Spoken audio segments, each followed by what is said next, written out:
Hello, I'm Eagle Gardens 1 on Instagram, and this is fucking talking shit with Eagle, episode 621. Hopefully, you guys have had a great day, rested up for your 420. I've got an amazing guest for us to kick off the episode. Feed the Soil, Say It Free the Plant on Instagram. You want to tell us how you're doing and where we can find you? Thank you for coming, my friend. Yeah, hey, thanks for having me on. I'm doing good. Just kicking off my evening here. Just got off work a little bit ago. And you can find me on Instagram, Feedthesoilfreetheplant. I've also got an IG for my seed page, Pheno Fisherman. Not much on there yet, but I'll be posting more as I progress with things. And that's about it. You can contact me at phenofisherman@gmail.com. And yeah. Well, I appreciate you taking the time to come hang out tonight. It means a lot for me, and I know the community as well. This is an opportunity to get to know some of the people in the Canada community and some of the people that we buy our seeds from and all that good stuff. So I appreciate you taking the time to come hang out.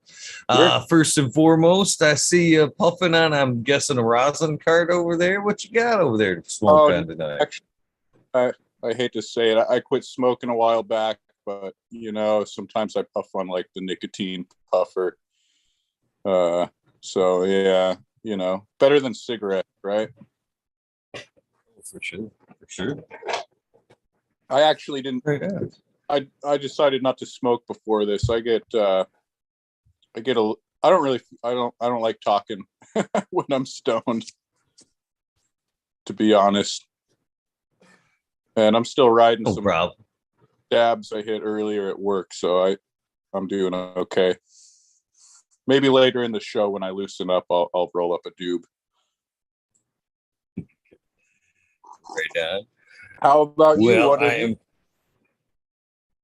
I'm smoking on a little bit of Silverback Gorilla from Med Grower 1.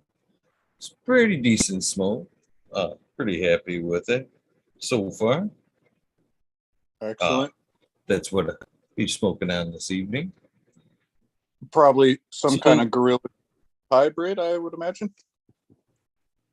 Well, it's his Gorilla Glue Primal Punch, which is I'm pretty sure it's stumble in here. His Banana Punch times Primal Punch, and then the Primal Punch is times the Silverback Haze. I believe that's the cross. Oh, okay. But yes, definitely pretty good smoke. So we might as well start this out right where we normally do. When and where did cannabis enter your life, if you don't mind sharing? Where did the journey start? Well, the journey for me, I kind of grew up around it a bit. I mean, not a ton, but it was definitely always present in my younger years a bit. But for me, it really started in 2007. That was the year I graduated high school. Of course, I had smoked before that and everything, but 2007, I flew out to Kauai after working for the summer, after getting out of school, and just kind of went on a open adventure, got a one-way ticket, and I went out to a certain area in Kauai. I won't name the place. It's just kind of something we don't name it.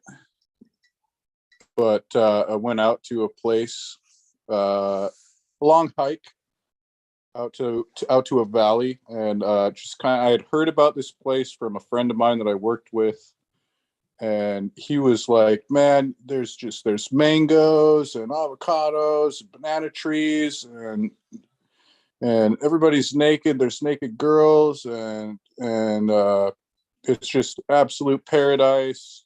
He told me all about it, and I was just like, I'm on my way, man. One-way ticket. Here I come. And so I went out there, and it was kind of funny. This was the first time I ever seen living weed plants. And so he had come to Alaska to work for the summer at the same place I was working. And him and a couple buddies of his out there had a little patch up on this ridge. Nothing big, maybe like 10 plants. And he had kind of told me who these people were, and hey, if you can find Eden, the guy's name was Eden. He fairly recently died flying a biplane. If you can find Eden and Heath and meet up with them, tell them I sent you, and you can have my portion of the patch. And I was kind of like, okay, I wasn't really counting on it, but I met these people and, had become slightly acquainted with them. And, one day I was just walking up the trail in this valley, and I ran into Eden. And this is really funny. I tell this story from time to time. This is like one of those things where, old school growers, and especially before the internet was big into weed and everything, people had some like really harebrained ideas of like little growers tricks and stuff. And he's got this spray bottle with this kind of brown liquid in it, and I run into him on the trail, and he's like, oh man, I guess it was meant to be. We're right at the bottom of this hill. And he's like, follow me. And I follow him up this steep ass hill, like really steep, almost a cliff. We're like pulling ourselves up on roots. And we get up to this ridge, and there's just kind of this little bird's nest up on this ridge with these plants. And they're like beautiful, not really big, but like 2 or 3 foot tall plants, just really nice colas.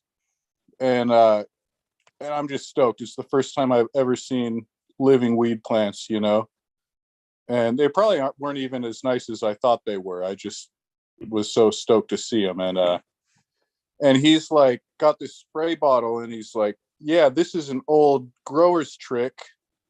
You put a tablespoon of molasses in the water, and he just proceeds to spray this whole bottle of molasses on these big, beautiful buds, and he's like, yeah, give some potassium or something. And I'm like, okay, great. I thought I learned this like sweet trick. And now I'm thinking back, I'm like, so fucking weird, man. You're going to spray your almost ready buds down with molasses, but okay, And so that's kind of where it started for me, man. I went out to this place.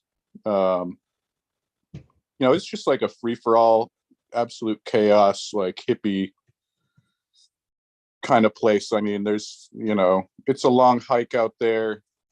A lot of tourists come and go. A lot of hippies go out there. Definitely a fair share of just like straight up outlaws and, people on the lam and shit like that. And, I spent that winter out there. I went out the following year, I believe. I spent another winter out there. And then a couple of years later, I went back and I stayed for like 4 years and just didn't leave. And that was kind of like where I got my education, so to speak. And it was wild out there, man. I mean, they would come out with helicopters all the time and try to chase everybody out and get all your weed plants. The first time I actually planted some weed and grew it, it was the same year. If you look back, you can find some stuff about it in the Kauai newspaper, where they had like the biggest bust that they have ever had out there that year, right? I mean, it was like, I don't know, 60,000 plants or some crazy number like that. And so that year, they got just like funding up the wazoo. They got so much money to like eradicate these outlaw growers, and they were flying in force that year. So I got these seeds gifted to me, and they're, of course, they're like, oh, it's train wreck or something like that. And I had a buddy of mine that he was kind of staying relatively close to where I was staying, and so we weren't really partners, but we were, friends in the same neighborhood, doing the same shit. And I had like 20 plants, about 20, 24 plants, and they're all in, like, I don't know, 1 or 2 gallon little grow bags, right? And I had them all in this kind of little clearing opening with good sun, and they were just little, man. They were like this tall, just little starts. And I didn't even. I was just sleeping in my hammock at this point, uh, and I'm laying there one morning, and kind of like having this weird dream with all this noise, and I wake up, and my buddy Matt is down below me just yelling at me, right? Wake up, come on, we gotta go, we gotta go. And I like wake up, and there's just like helicopters everywhere, man. There's like 5 helicopters. They had this Chinook helicopter, like with the ones with the double blades, and I like roll over in my hammock, and I look, and there's like guys coming down on lines, and Matt is yelling at me, get the plants, get the plants. And I'm like, what? So I get up, and I start carrying these like grow bags with these little ass tiny plants, and running back and forth to the how bush, which is like these weird trees that grow all intertwined. And all of a sudden I stop, and I'm just like, what the fuck am I doing? And I just like chuck this plant, and I'm like, Matt, fuck these plants. Let's get out of here, And I just like ran and fucking went up on this ridge where I had a good view, and looked down and watched this whole chaos. It was so wild, man, to look back. And that was the first time I planted weed. And it was silly as hell, because like I could have just sat right there. They would have walked right by, and never even seen these little dinky little seedlings, But that year was nuts, man. Of all the years I spent out there, that was the craziest year, as far as like just helicopters coming out there in force. They had like a library out there at one point where people would bring books, and they found it, and it like made the paper. And if they weren't coming out there to get your weed, they were coming out there to try to get give you a ticket and kick you out of there. And they would just like tear up all your shit, leave all your camp piled up in a pile. It was pretty wild, man. That was that's definitely where I got my started doing all this. And I spent quite a few years out there. It was addicting, complete freedom. And I mean, I grew up in Alaska, spent a lot of time in the bush here, hunting, fishing, just hiking, camping, living out in the bush. A lot of my younger years were spent that way. So to me, going to Hawaii and hanging out in the bush in Hawaii was just like, no problem, man. I can do this, man. I'm not going to freeze to death. Ain't nothing going to eat me. The mosquitoes aren't that bad compared to here. I mean, food everywhere. There's just like fruit trees, goats. There's loads of goats out there. You can snare goats. And it was gorgeous, man. Beautiful, just super beautiful. I mean, all of Hawaii is pretty gorgeous, but that place in particular kind of captivated me. I spent a lot of time out there. Didn't really get to see that much of the other islands, because I just kind of found that place and stuck there. And yeah, it's so now, I'm back in Alaska, and I grow just exclusively indoors.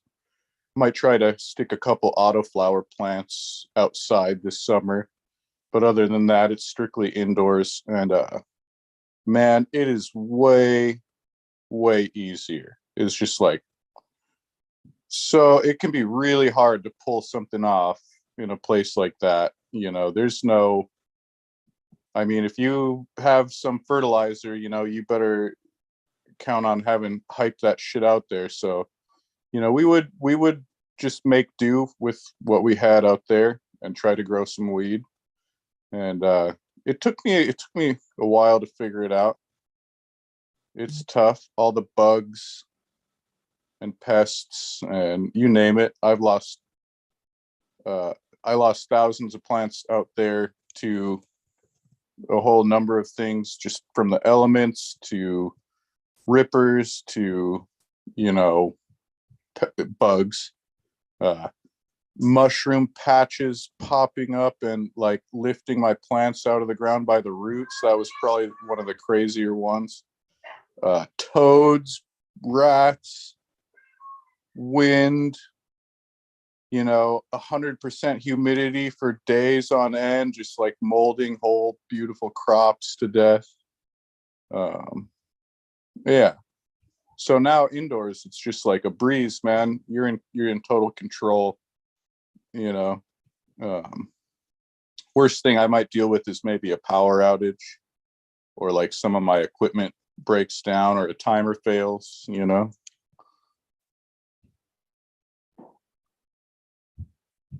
So that's a pretty amazing start. How do you not just go run out of control, busting out from Alaska to Hawaii there? It would seem like that would be quite the environment change. Yeah, I was pretty over Alaska at that point, having spent my whole life here, uh, and Hawaii seemed like a pretty obvious uh, change.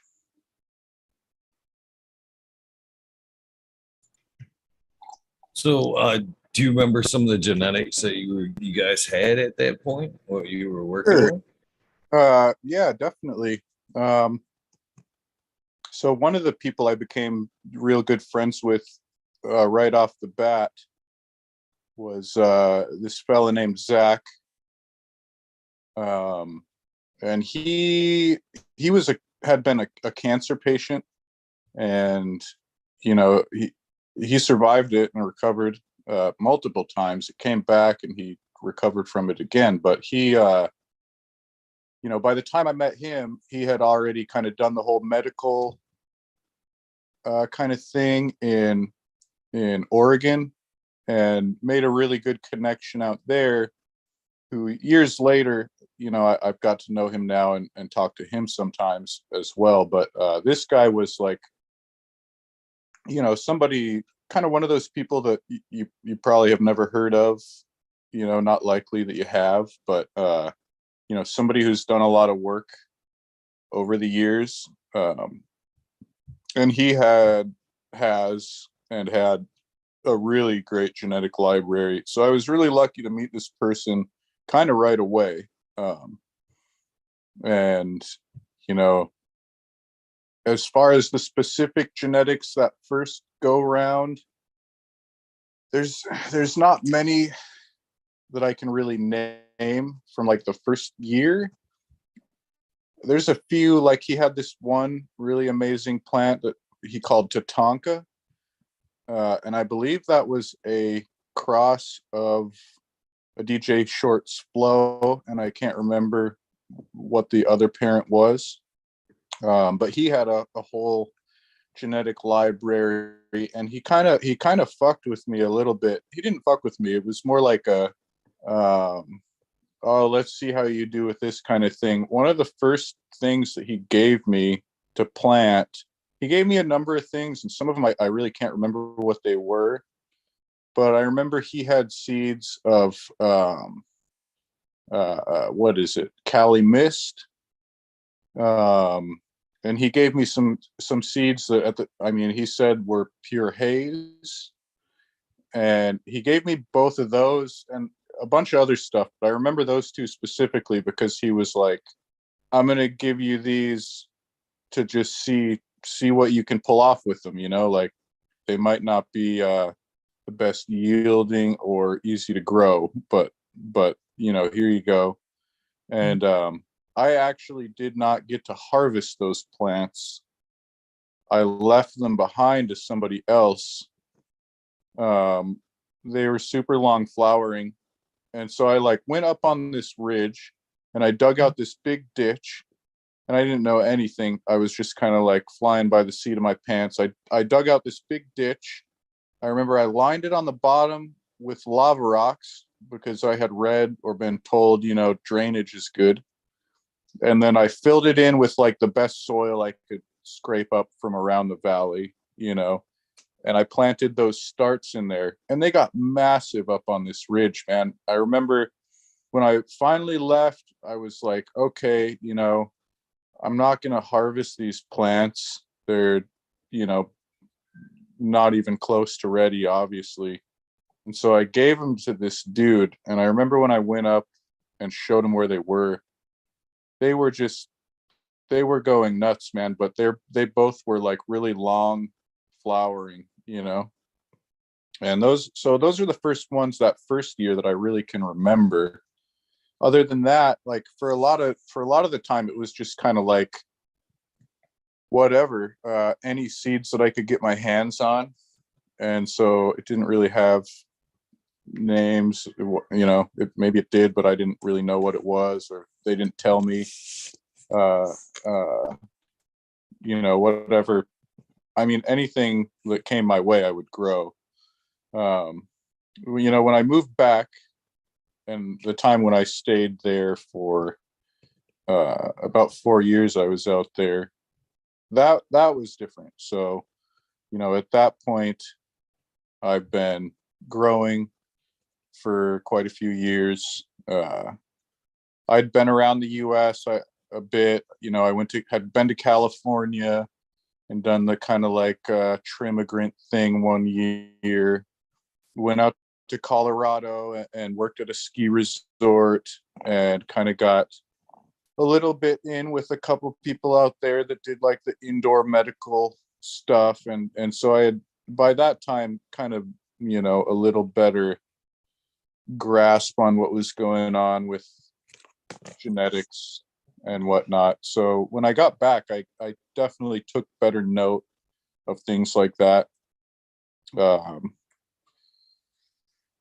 I had met a number of people. There's a few people that, I'll sort of shout out who gave me really great things. One of them was my friend Zach that I mentioned earlier. There was another character, and he might be watching this right now, Mowgli. I got a lot of really cool shit from that guy, some of which is in some of my work today that I still use, kind of way back in the lineage, but it's in there. He brought a ton of stuff out there. I mean, he gave me a lot of seeds, and it was cool. He came back one time and like kind of lost everything he had, and then like I ran into him, and I had all this stuff from his work that I had, made F2s or whatever of a lot of it. So I was able to give some of his stuff back to him. He had a Burmese Kush, which I actually just a few days ago got back in touch with this dude, and I haven't talked to him in like 6 years.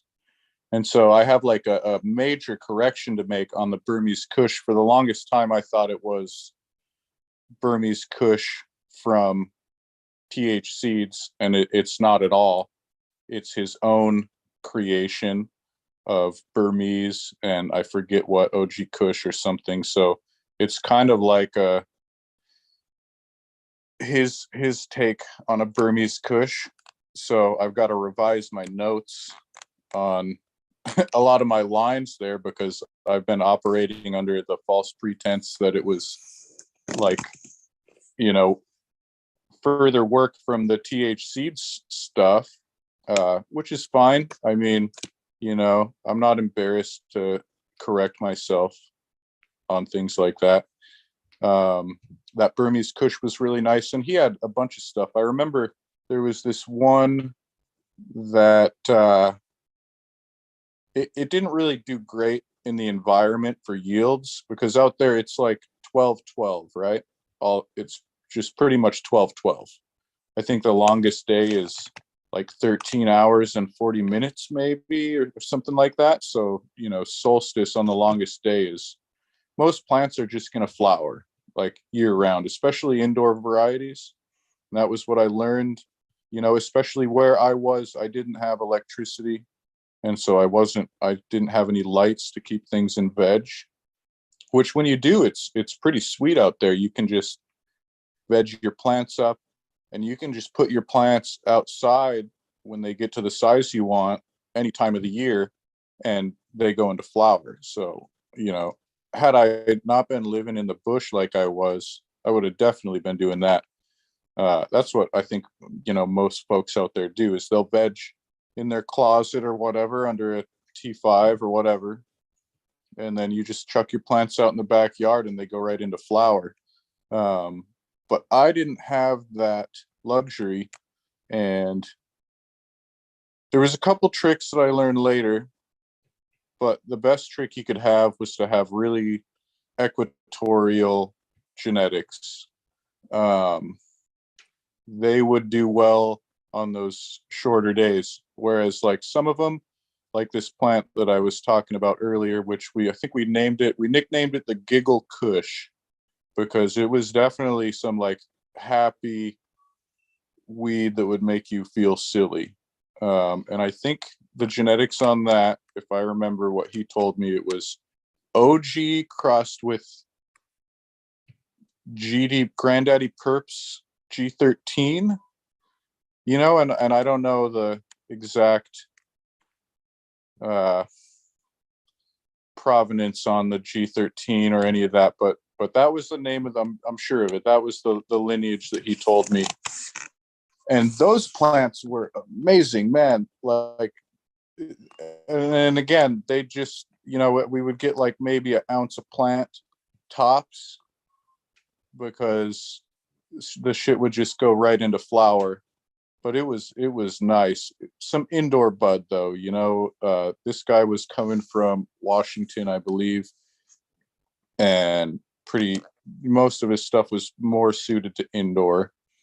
But that was one I really liked. There was like kind of a number of things that I came across that were just like some dude's special thing that maybe he had given a name or whatever. There was quite a few things like that I really liked. I wish I would have. And so that's kind of what got me into breeding in the first place, right? Was not being able to keep a clone, really, which wasn't exactly the case, but I'll get to that. Not being able to keep clones, and I like quite a few times like kind of harvested my way into not having any weed to grow anymore because I didn't have any seeds, or also like a few times I made seeds but I didn't use the best plants, and it was kind of a drag because I didn't want to seed the really nice plant that I had because it was looking so good, which is kind of counterintuitive, right? But it's like you want the Sensimelia, and ended up having like some really subpar seeds several times. And at some point I kind of was like, okay, I need to make sure I have good seed. And that's what really got me into breeding, was that longer stretch when I lived out there. I was out there for 4 years, and running out of seed or not having any good seed was a real drag, man. Like, you can't grow good bud without good seed. And that really got me focusing in on like trying to make sure that I didn't lose things, because I lost some of the things that I lost out there. I mean, I would trade a lot to get them back, or even have a cross from them,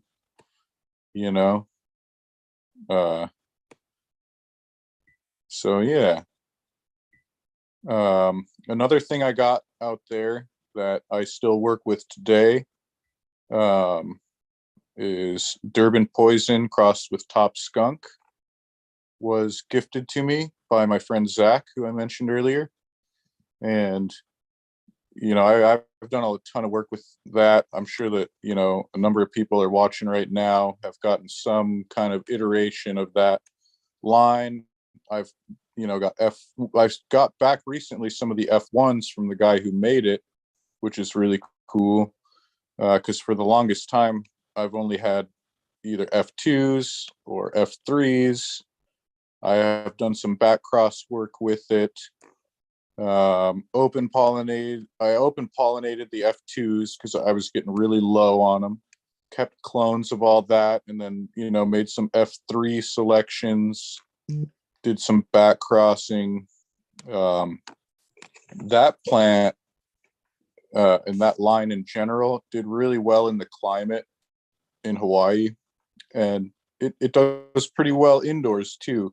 For a sativa type plant, it's not super long flowering. It's got a pretty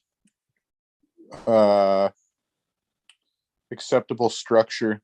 It's not I mean, I have some other stuff that I really like, but it's just like it's a bitch to deal with indoors.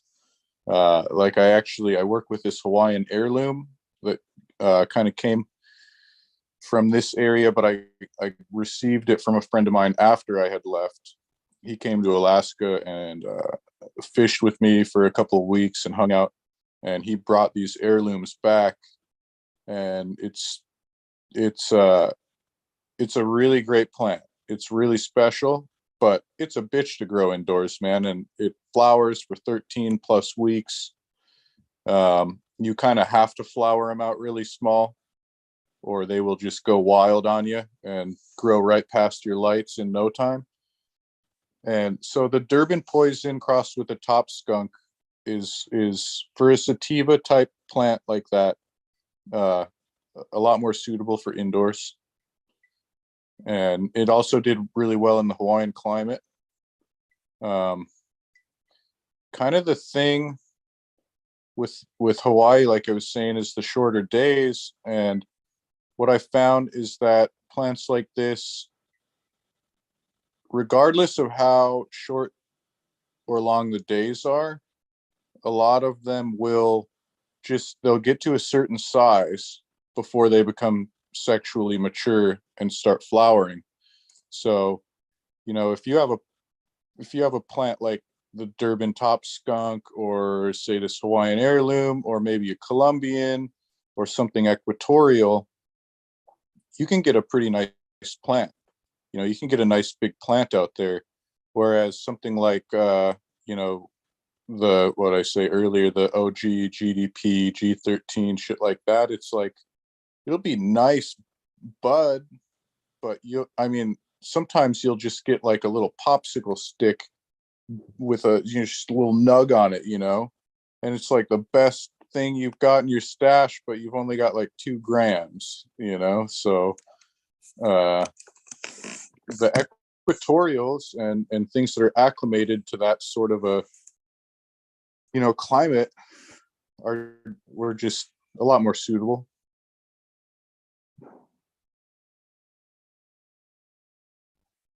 Man, you definitely have a lot of beautiful stuff on your page there. Thank you. So I can't help but wonder. So as well, you do a lot of fishing, man. Do you implement some of this fish into the garden work at all as some input?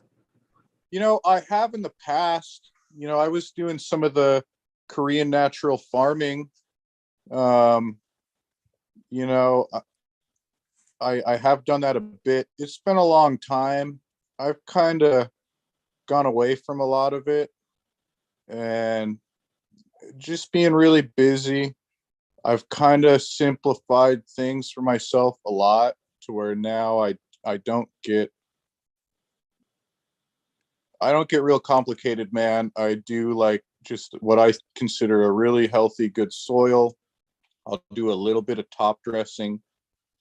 God, I haven't even really been doing compost teas in a while.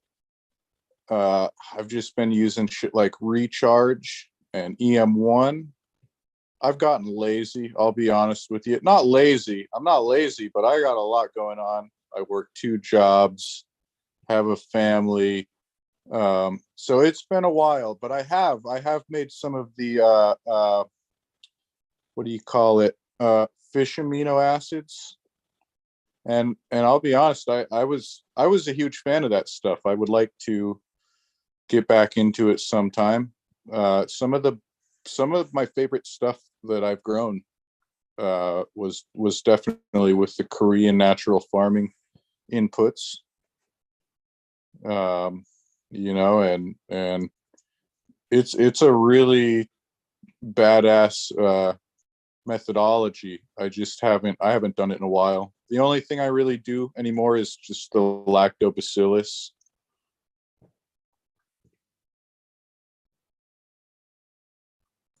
Which, you know, if you're listening and you haven't looked into it, lactobacillus is like the king, man. That stuff is I would not skip it, that's for sure.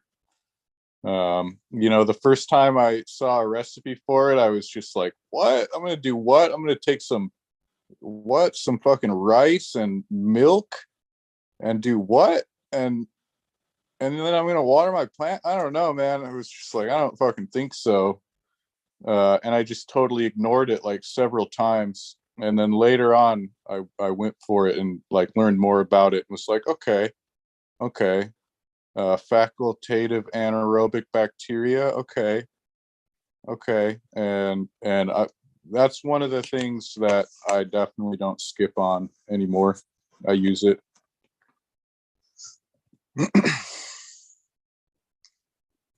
Definitely good stuff for sure. Dirt Road Dude in chat wanted me to ask you about your Sweet Lady of Nepal, Hawaii. Sweet of seeds, if I said Nepal. that right. So that's the one I mentioned earlier. It was given to me through a friend. I've been working on a podcast. It's going to be kind of, it's a fishing and cannabis genetics kind of a thing. And it's the only one I've finished is the full story of that line, but I'll kind of touch on it. It was gifted to me by my friend Freddie. And he, you know, what he told me was, you know, this is like a pure Hawaiian land race is what he said. But if you kind of like research a little bit, heirloom is probably the more accurate and appropriate term. And he was like, you know, it's really special. It's not, you know, it's not been adulterated.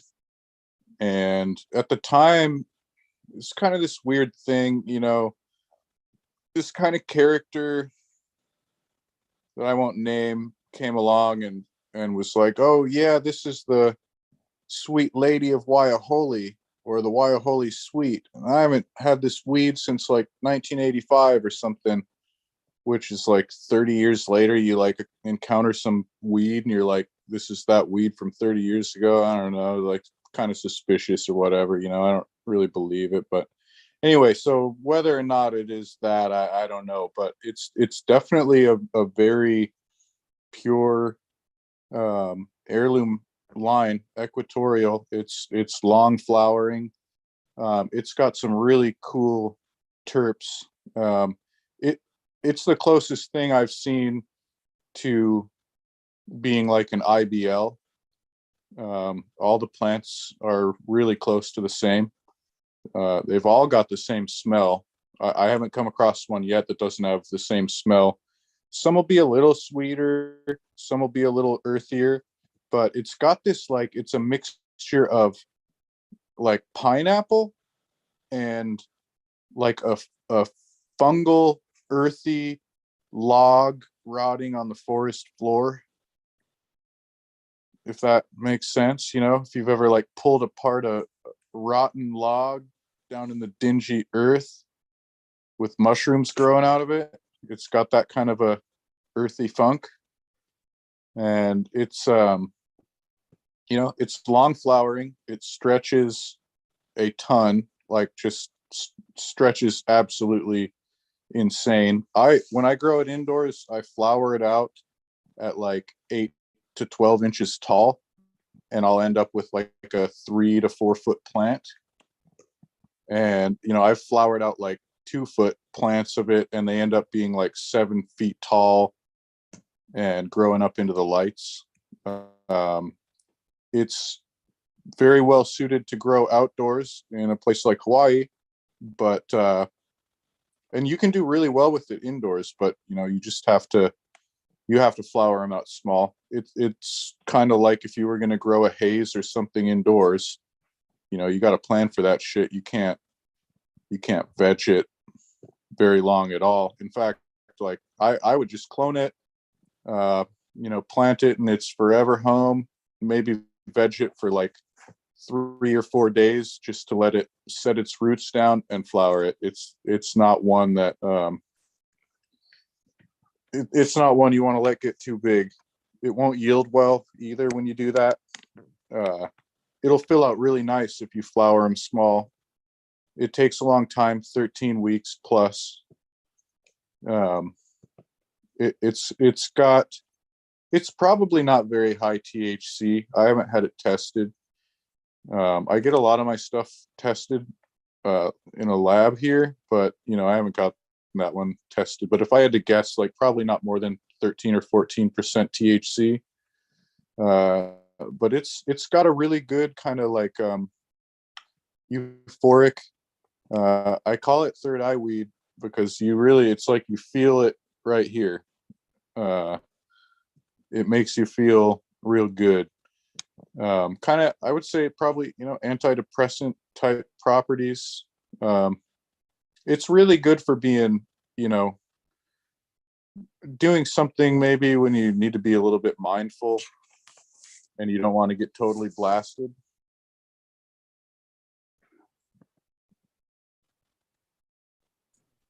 Daytime smoke, that I believe you would call that. Yeah. But Good unlike daytime. a lot of the other kind of daytime, I don't know, low anxiety. It's not an anxiety type sativa, which is a lot of them, in my opinion.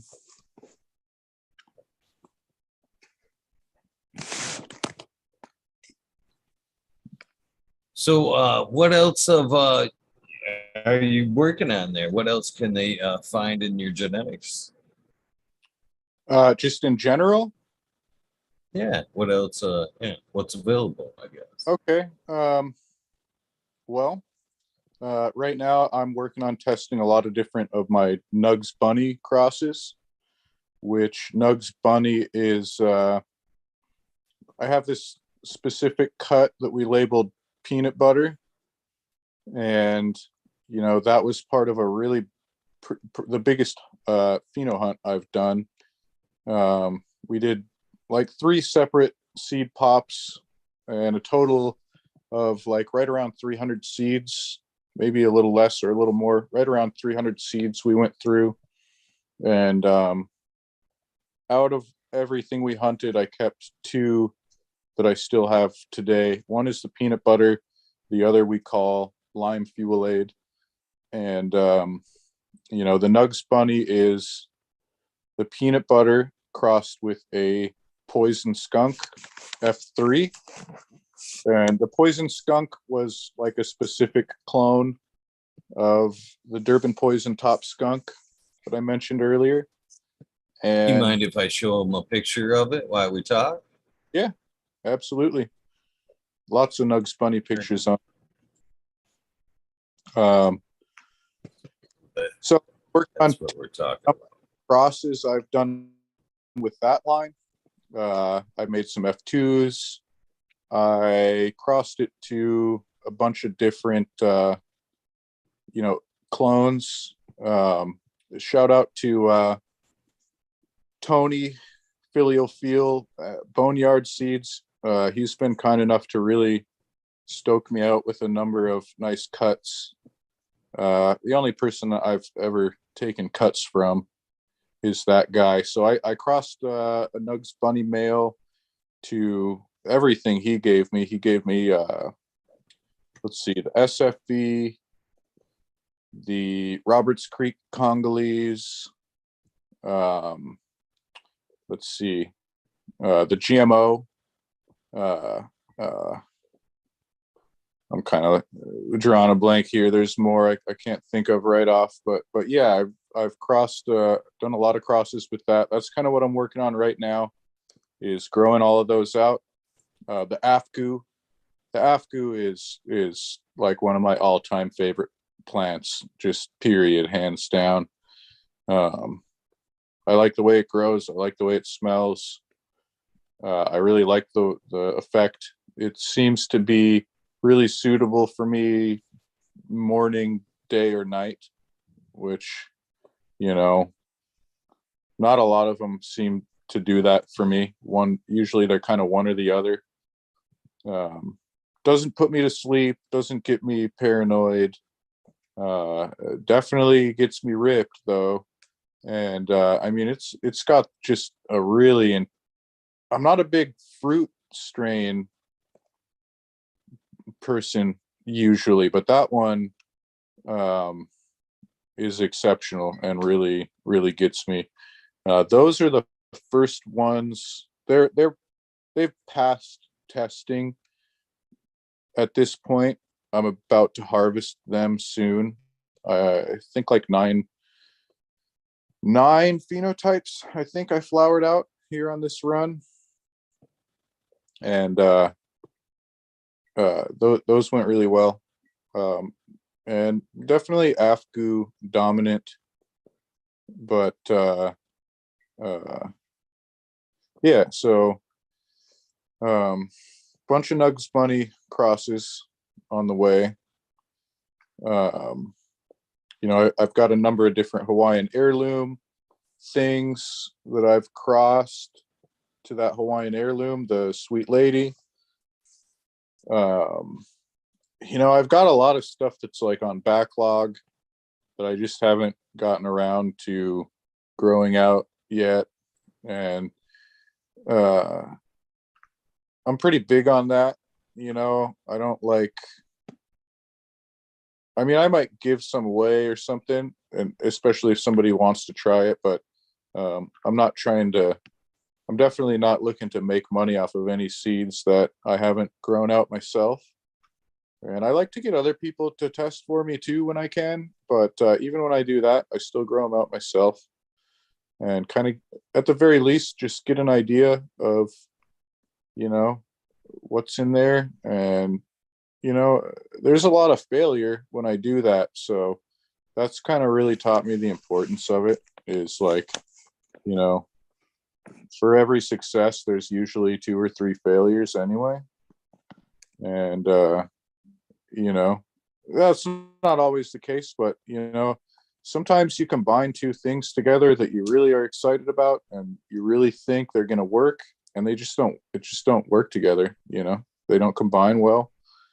And, you know, be it whatever, hermaphrodites or just lame plants, you know, some shit's just okay, too okay, not good enough. I like to see at least a fairly high rate of, you know, things that somebody's going to consider a keeper. You know, you might grow it out and realize that you just don't like it because it's not your bag, but, you know, I like to get an idea of what I've got before I, you know, pass it out.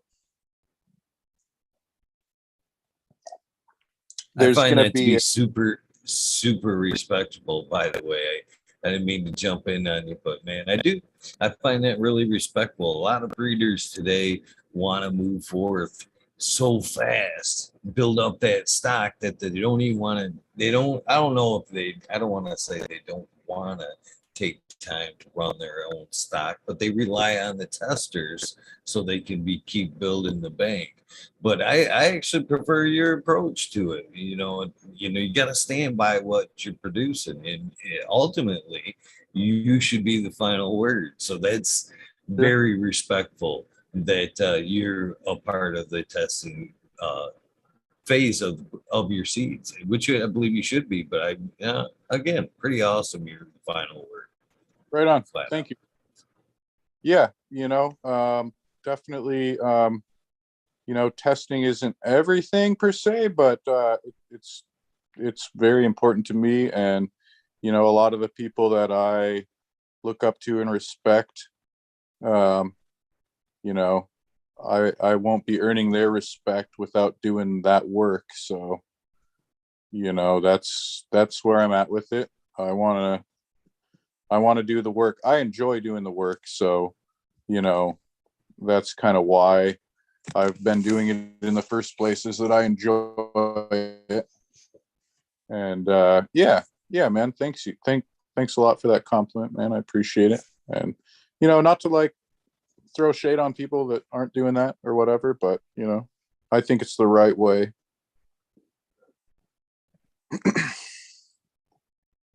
I agree. I agree. Can you tell me a little bit about your poisonberry skunk V2?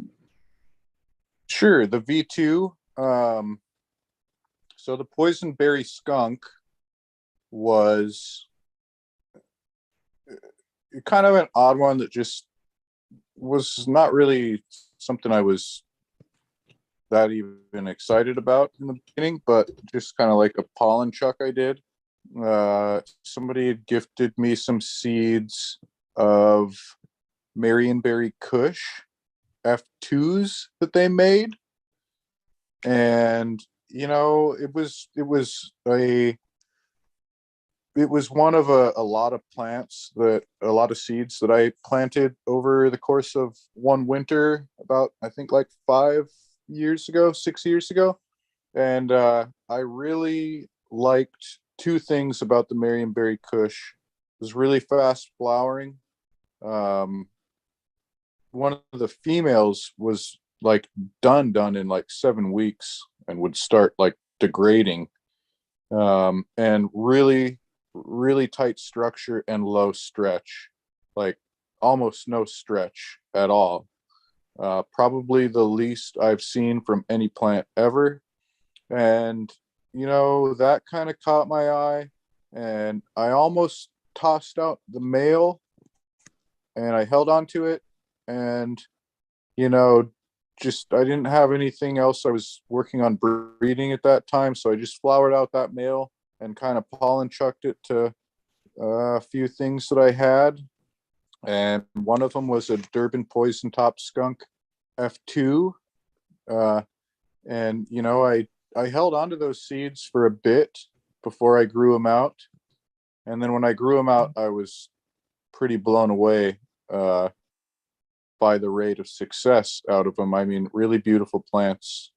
Um, and the phenotype that I used of Durban poison top skunk was one of the kind of crazier, lankier, long, spindly, needs to be almost in like a scrogneck kind of plants. And so they were definitely, the two were pretty polar opposites as far as structure. And they combined really well, and they made some really nice offspring. One of the better lines that I've actually made, as far as being just a really high success rate in the seeds. I didn't really have any that were bad in any way. Definitely some were like louder smelling than others, and if anything, if I could say anything really bad about it, a couple of them were just kind of bland on the terps, but a lot of them were the opposite of that. And a lot of really nice color. If you scroll back a ways, you can probably find some poisonberry skunk on there that will have some really nice violet type of hues, purples, not dark purples though, light purples. It does this thing that you'll see some plants do. on a lot of the phenos where the leaf is like green on the top and purple on the bottom, you know, with kind of like the edge of the bottom of the leaves having a brighter kind of pink purple. I love seeing that. It's super pretty. And so, you know, the male that I use to make Nugs Bunny and also the Poison Skunk back cross is the same male that I used for the Poisonberry Skunk V2.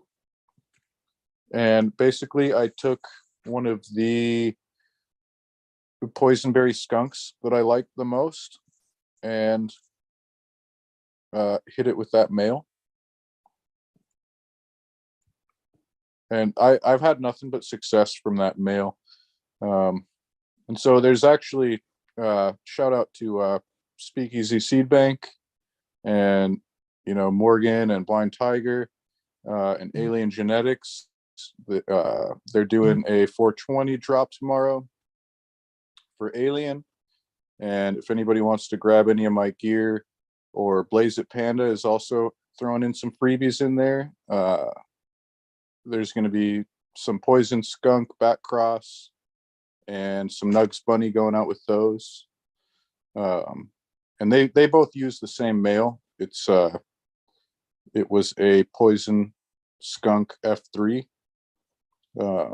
Same one in the Poisonberry Skunk V2. And, you know, I haven't sold any of the Poisonberry Skunk V2. I've just been giving them out as freebies with anything that people get for me. I haven't grown many of them out. I definitely haven't fully tested that one yet. I've grown a couple. A fella up in Anchorage has grown actually more than me. He's grown like maybe a dozen of those. And you'll get probably a majority, I would say so far, kind of have the fruity fruit leather type terps. And then you know, some of them will lean a little more in the Poison Skunk direction. And you know, the Poison Skunk is super high terpenoline. It's also got pretty high levels of ocimene and D3 carine. Those are kind of the three dominant terpenes in most of the Durban top skunk type stuff. You'll find odd ones that don't have like any terpenoline, and I would guess those ones are leaning more in the top skunk direction. And a little history on that, on the top skunk. Top skunk is, and I only learned that, see, I learned things about the stuff I've been working with and revise information when I learn it. But, you know, I worked with that line for quite a few years before I really got in touch with the person who actually made it and had a chance to talk to them. So for a long time, I kind of thought Top Skunk was probably just his selection of a skunk one, more than likely. That I mean, this was just an assumption that I operated on for a long time. Was, oh, Top Skunk, it's probably his top selection, you know? Like, you know, you wouldn't call it Skunk One because it's already Skunk One, right? So you would call your favorite selection of it Top Skunk. And that's totally wrong. It is a Skunk One back cross using an Afghani for the outcross. So he used a male from that top skunk line in that cross. And anyway, it's not a Skunk One, it's a Skunk One back cross using an Afghani male for the outcross. And you know, that kind of makes sense to me, you know, through adding some Afghani into something like that. I kind of went off on a tangent there. Forgot where we were going.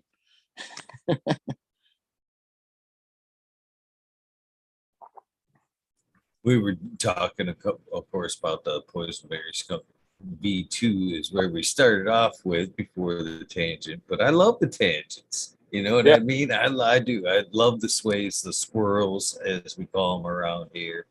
Uh, it, that's why I try not to just get out of the way. To be honest with you, when it comes to talking with my guests, because I feel that they just get more out of it with the squirrels and stuff like that. So I appreciate it. Squirrel all you want on any of the questions. To be All right. honest with you. So cheers.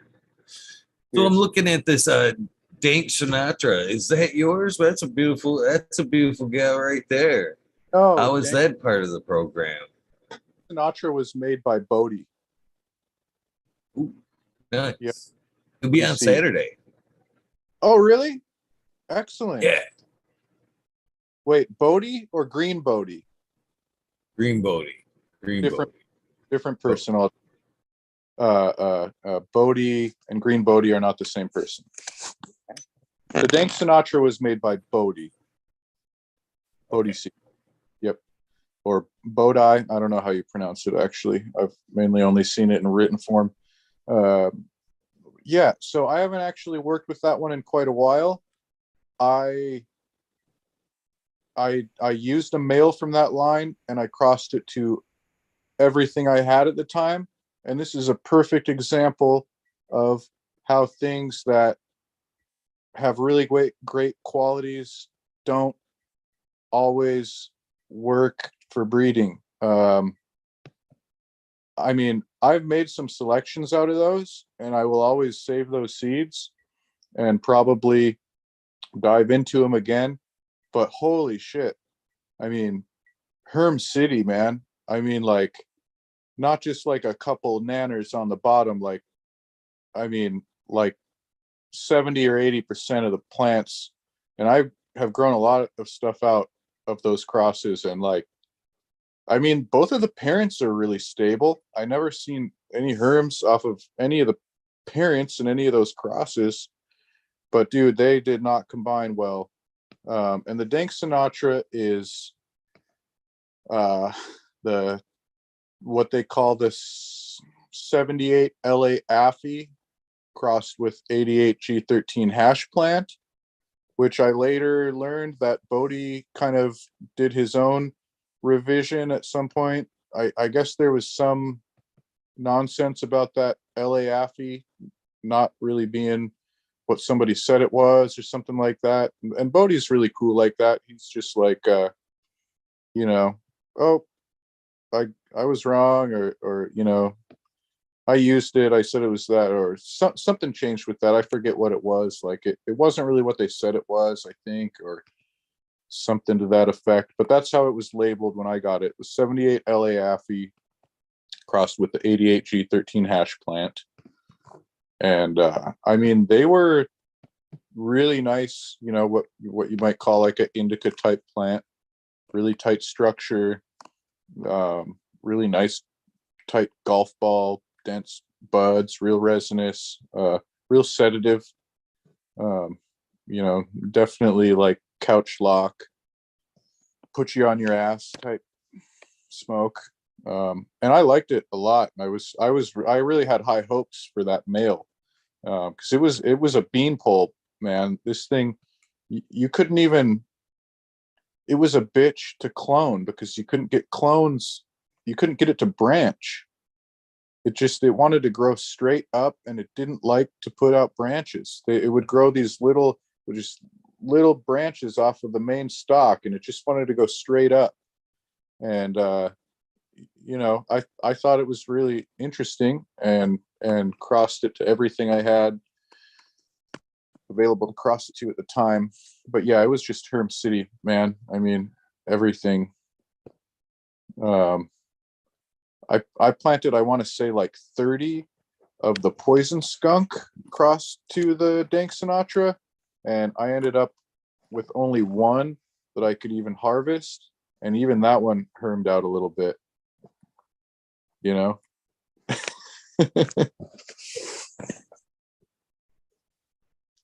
I It lost. happens. That's how it goes, man. That's just how it is sometimes.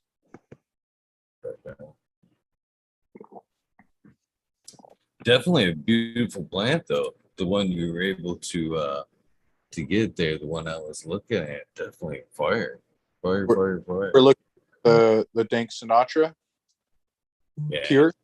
Yeah. And that one didn't harm ever at all. Like not even so much as a nanner off of it. But I didn't have many to select from for that either. I think just one pack was all I had.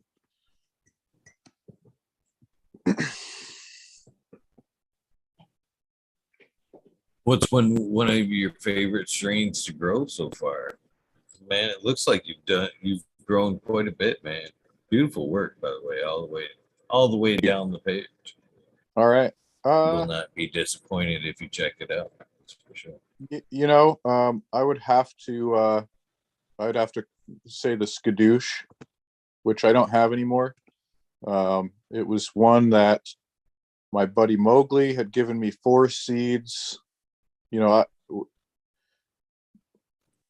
it's a long story, so I'll just dive into it. The skadoosh, um, I selected out of only 4 seeds that I had. It was the first indoor grow I ever did, and I planted some of the Durban poison top skunk and some of the skadoosh, and I kept my skadoosh selection alive for like almost 5 years, and I finally lost it like a dummy. I kind of like did the thing where you put a plant outside in the summer to rejuvenate, and it had been in clone indoors for all this time, and vegged it up really nice and got it really healthy, and just got busy with work, and a frost came and killed it, and then I just didn't have the skadoosh anymore.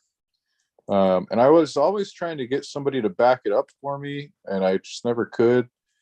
And then, yeah, I had those 2 plants left that I put outside, and they froze to death. But the skadoosh was, I mentioned earlier, the Burmese Kush. And of course, I've been talking all day about the skunk, the Durban top skunk. And skadoosh is those 2 plants. And so, um, and I sort of made it. I sort of didn't make it. I had a hand in making that cross. Uh, my friend Mowgli had a hand in making that cross. My friend Zach had a hand in making that cross. Um, but definitely, I've done a ton of work from it. That's where Nugs Bunny comes from. I outcrossed that plant with the Marionberry Kush, and then did a male selection from that and back cross to the skadoosh. And those plants, there's not a ton of those seeds left, but that's one of the things I'm really proud of. We ran a bunch of those in a facility that I was working at, and it just like broke records on terpenes. The highest terpenes we found in that line, I mean, you can find the test results on my page somewhere, so I'm not just talking out of my ass here, but we hit 7.9% terpenes on flower, and I mean it had like 3% terpenoline. And honestly, I tell people this all the time, that weed was nasty. It was like unsmokable. It was like fucking paint thinner mothballs. It just tasted horrible to me. I mean, it when you smoked it, it was just gross, man. I mean, it did not have a flavor of something I wanted to be inhaling.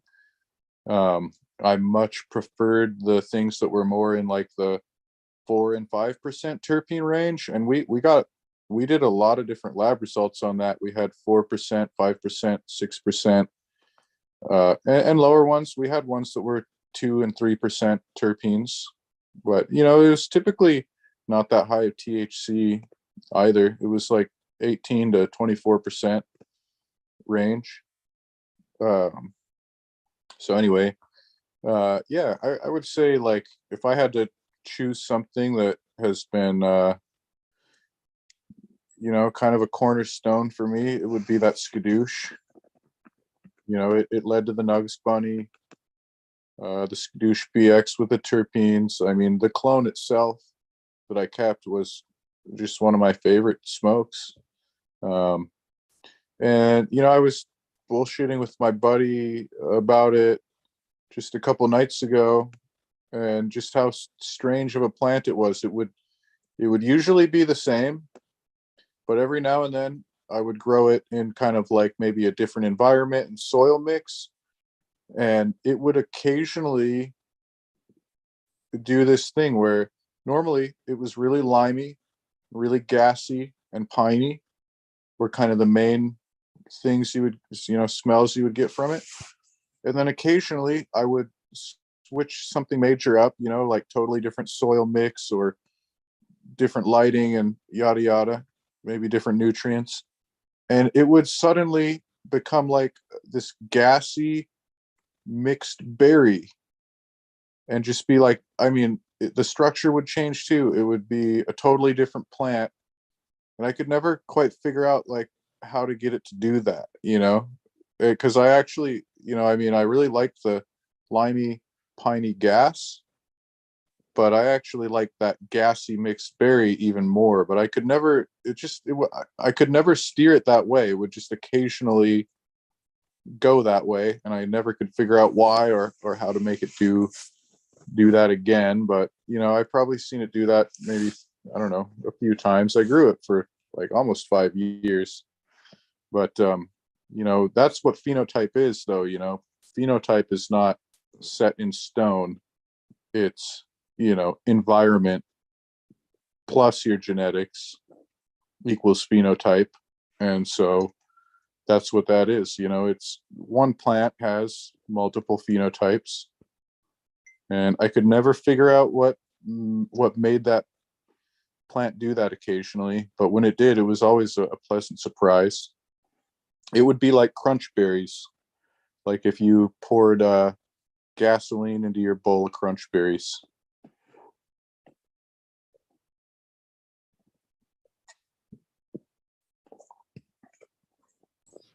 I'm definitely a fan of the pine lime too, to be Yeah. honest with you. So I can't help but wonder or ask, what was the bud structure like on that 7 terpene pheno there? It was kind of a classic Christmas tree, definitely I would say classic Christmas tree type bud structure, which most of the skadoosh BX1 had that classic Christmas tree look to it.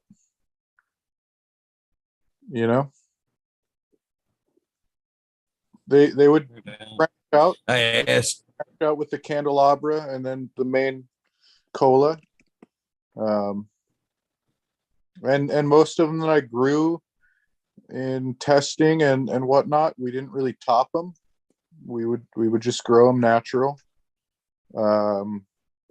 If you go way back somewhere, you'll see a whole bunch of pictures of that skadoosh BX1, and we thoroughly tested that line. Over the course of about a year, we grew out probably, I mean, I'd have to go back and look, 40 or 50 females.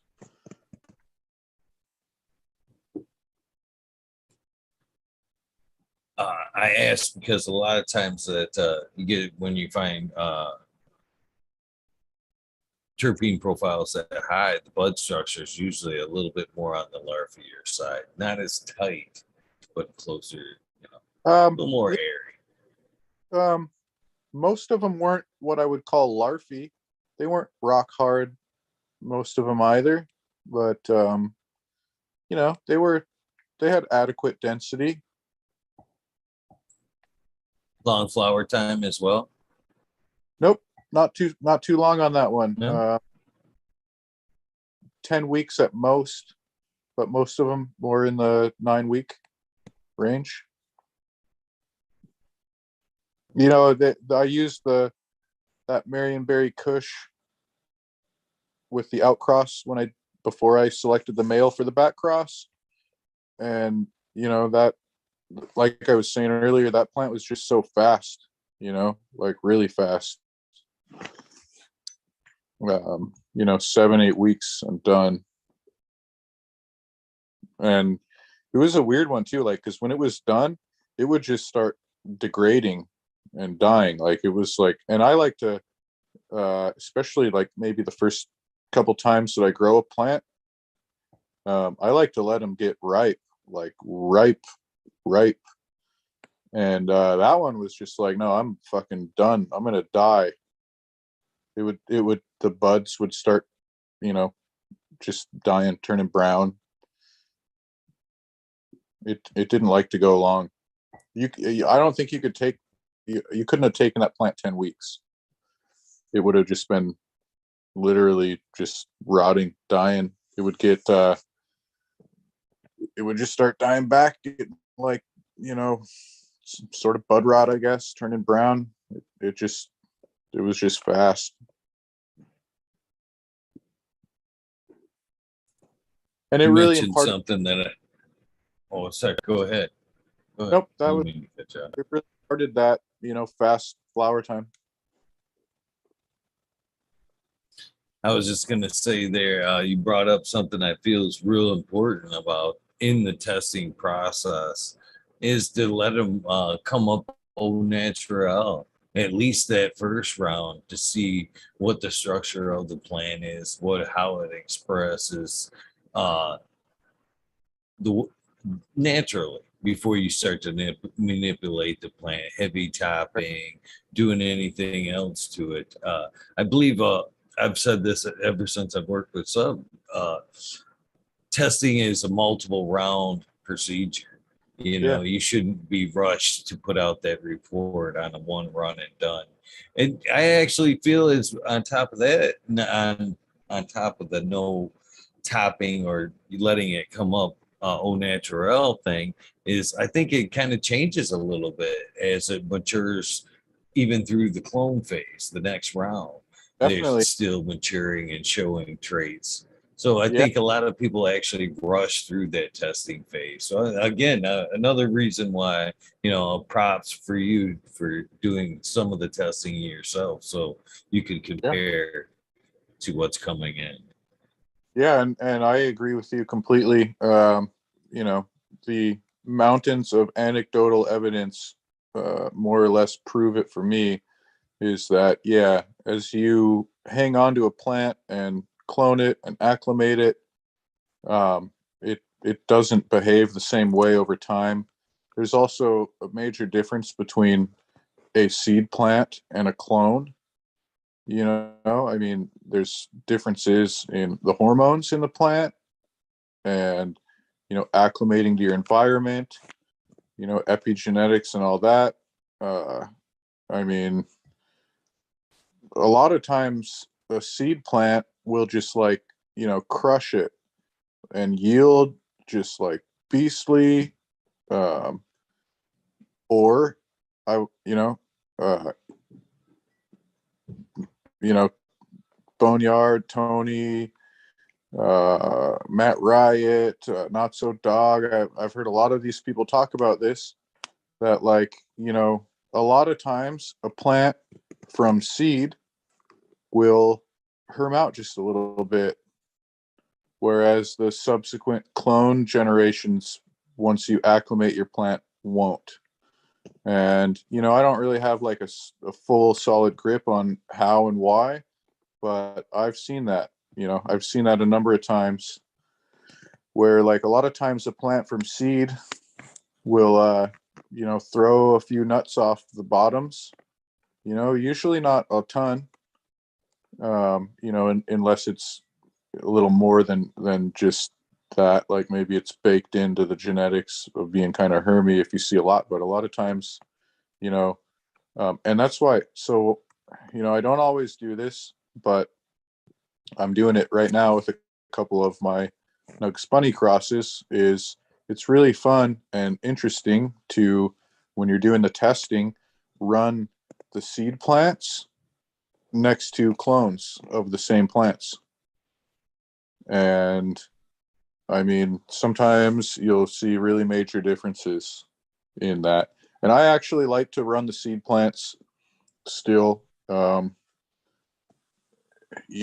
a while, I was kind of just growing up plants from seed, cloning them, and then ditching the seed mother. But then I kind of realized, well, shit, that's kind of valuable information that I'm missing out on there. You can, then you get to see the difference. And there are lines, and the Durban poison top skunk is one of these, that they won't ever throw pollen as a seed plant. Durban poison top skunk, I've grown hundreds. I mean, approaching probably thousands, and I've never seen it herm ever. I've seen a couple odd phenotypes that at the very late in flower, when you really push them, they'll push out like one or two little nanners, but they don't even seem to produce any pollen. But so there are lines. I know there's lines that, like the Durban skunk, man, I've grown that it's definitely, of everything I have, I've grown it in the most different environments, and a ton of times right from seed. And I've never, ever once had any issues with it. Indoors, outdoors, LED lights, HPS, double-ended HPS, ceramic metal halide, grown in the shade, grown in the full sun,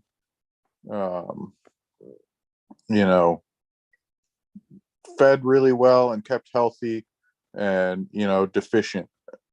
I've grown it in a massive range of environments and different circumstances, and it's as a seed line, not even as clones, it is mega super stable. And it's the only thing that I'll really 100% say that about, that I've worked with.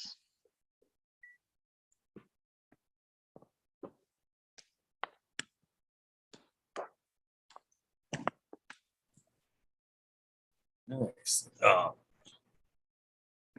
So another thing I think maybe that, at least from my experience that you brought up, is that maybe a little bit of herming, in the beginning phase of between seed maturing. I think some of that is a lot like you're saying. It's just kind of going through that acclimation phase or getting used to you.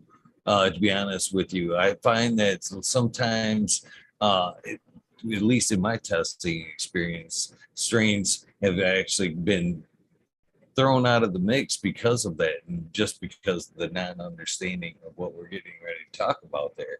I think sometimes that early on herming process is just pushing the plant a little bit harder than she wants to be, a little bit higher nitrogen in the flower phase than she likes or getting used to. Like you've kind of pointed out, second, third runs, they're a little bit more used to the program, the higher feeding regimen, and tend not to do it. But in that first, second rounds, yeah, they're still getting kind of used to being pushed, keyword here, a little bit harder than they want to be. So sometimes, yeah, I do see a little bit of herming early on and some good genetics that just it's part of the curve. It's just part of the learning curve with that strain. I don't even necessarily write things off because of it right away anymore. If I see it pop up a little bit, I'll keep a close eye. And a lot of times, you pull a couple of them bottom little bud sites off that have that, and then you never see it again. And sometimes it just goes nuts and it's just baked in, and then you just got to call those plants. They're just not suitable. But yeah, I mean, I'm not an expert, man, but I read a lot and I listen to a lot of different people and try to learn a lot. And I definitely think that different levels of intersex can happen for a range of reasons. And I sort of think all of it, to some extent, is sort of a survival mechanism for the plant. You know, I mean, the plant wants to make seed. That's it's just like, you know, the nature of living things to reproduce is kind of their main goal. And that's a, you know, biological insurance plan for the plant is kind of how I always thought of it. Right on. I totally agree. I'm going to step for a second and use the restroom. Yeah, no problem. I'll talk with chat for a second. Sure. Cheers, everybody. Penny Pepper Rubbers in chat. Justin Station, PUs, Blue Kiss Gardens. Nice to see you guys. Stony Rockefeller, T. Barrington. Rim Purple, how you doing? Laura Camp, always a pleasure. Of course, Major in the house. How you doing? Date Kind, Weedus 207. Happy 420 to all you guys. Hopefully you guys are well primed for today. I know I am most certainly ready. Mirandi Family Farms, hopefully we'll see you later this evening, this morning in the 420 event. Of course, Tao, how you doing, my friend? Always a pleasure. Decoy Bacon. Yoda Grows will be here next week. Cheers to you, Yoda. Can't wait to hear your story firsthand. Of course, I know Yoda real life from my favorite, one of my old favorite hydroponic stores, but not seeing that anymore. Seeing how, yeah, whatever. Hydroponic. So yeah, cheers everybody. I see Chiba Man in chat. Modern Genetics, always a pleasure. What are you guys smoking on? Why don't you throw that in chat? I always enjoy seeing what the flavors are floating around in chat.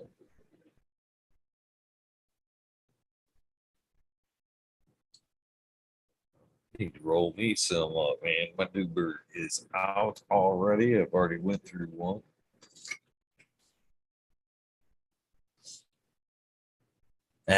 It doesn't matter, Yoda. It doesn't matter. Either way, we're looking forward to meeting you, my friend, or letting the community meet you. It's well worth it. Well worth it, brother. Jet fuel pie sounds pretty good.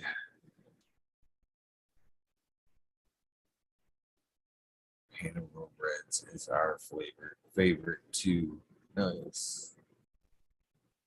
Pink lemonade, sourdough, XXX candy. Super lemon G. That sounds pretty damn good as well. Face off.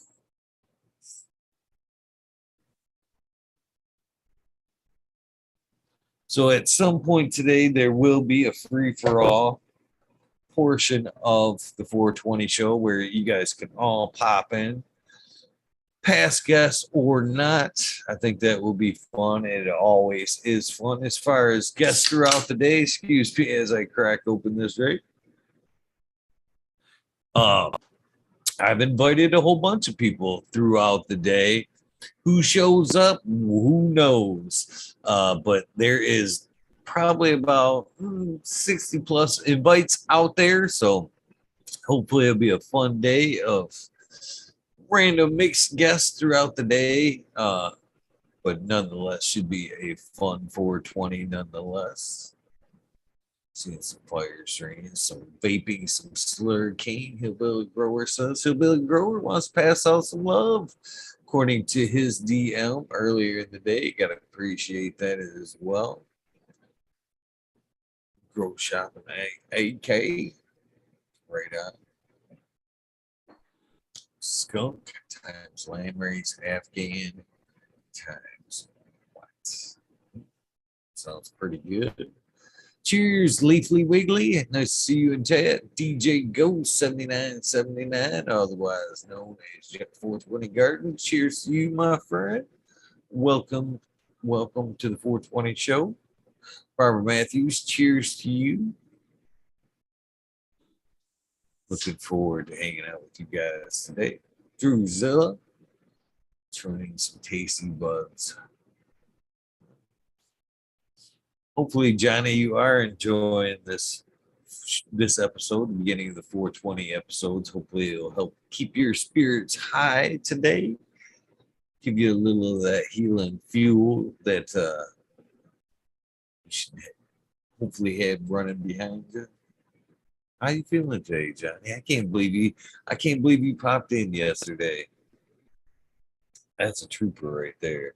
Come popping in fresh out of surgery into the weed nerd world. That's a diehard weed nerd right there. Much respect to you, Johnny. Lots of respect. Stony Creek, how you doing? 34 seed cold pink lemonade. That sounds pretty good.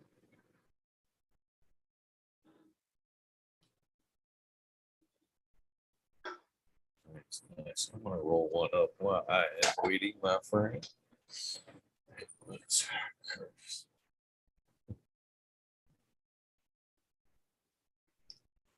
Johnny's definitely a badass, that's for sure. Much love to you, Johnny. Hopefully they are treating you well. Tell them don't make us send the Weed Nerd Nation up in there. He needed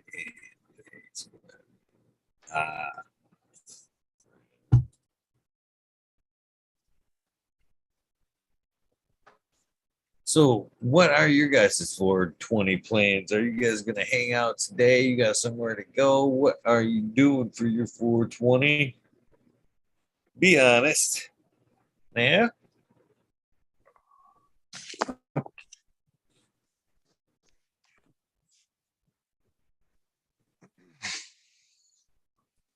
Cheers. They're giving you some props on your Panama Red shirts there. Oh, thanks. Yeah, this is Panama Red's garden supplies. It's my full-time job. I've been working at this hydro shop for about 5 years. Right on. A few of them say that's their favorite grow store. Just being in Arkansas says that's their favorite down that way. So cheers to Panama Reds. Their favorite grow store in Arkansas? There's another one they said. Yeah. Cool. It not affiliated, but good name.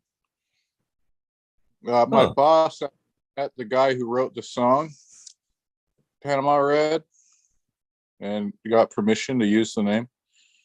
But he threw the S on just in case, keep him out of court, for copyright or whatever. I don't think it could really do that, but the one, right? Panama Red. Panama Red. I forget the rest of the words. New Riders of the... with it. I think. What's that? I think it was New Riders of the Purple Age who wrote that song, maybe. If I remember. You're on your own on that answer. Before my time.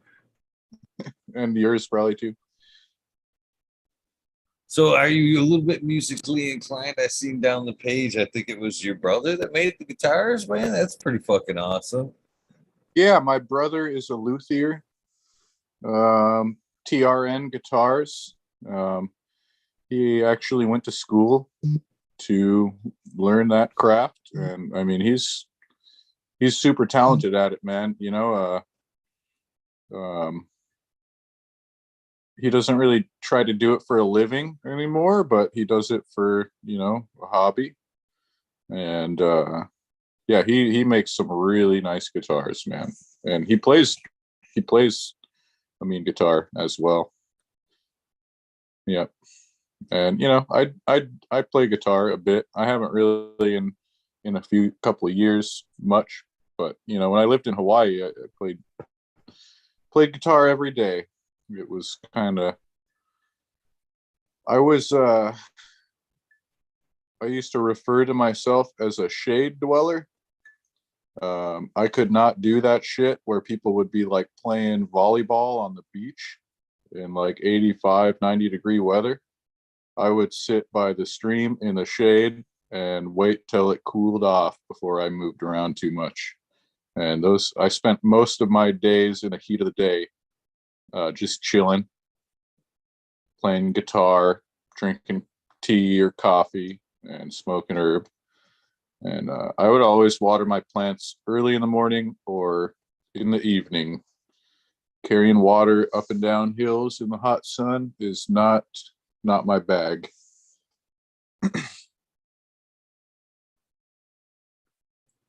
So would you say that working in a hydroponics store or grow store has given you that extra edge as a grower, getting to know and be there with the products, reading the labels and getting to know what's what? How would Yeah, you say that's affected your growth? I'm sure it's had to be a pretty damn good influence.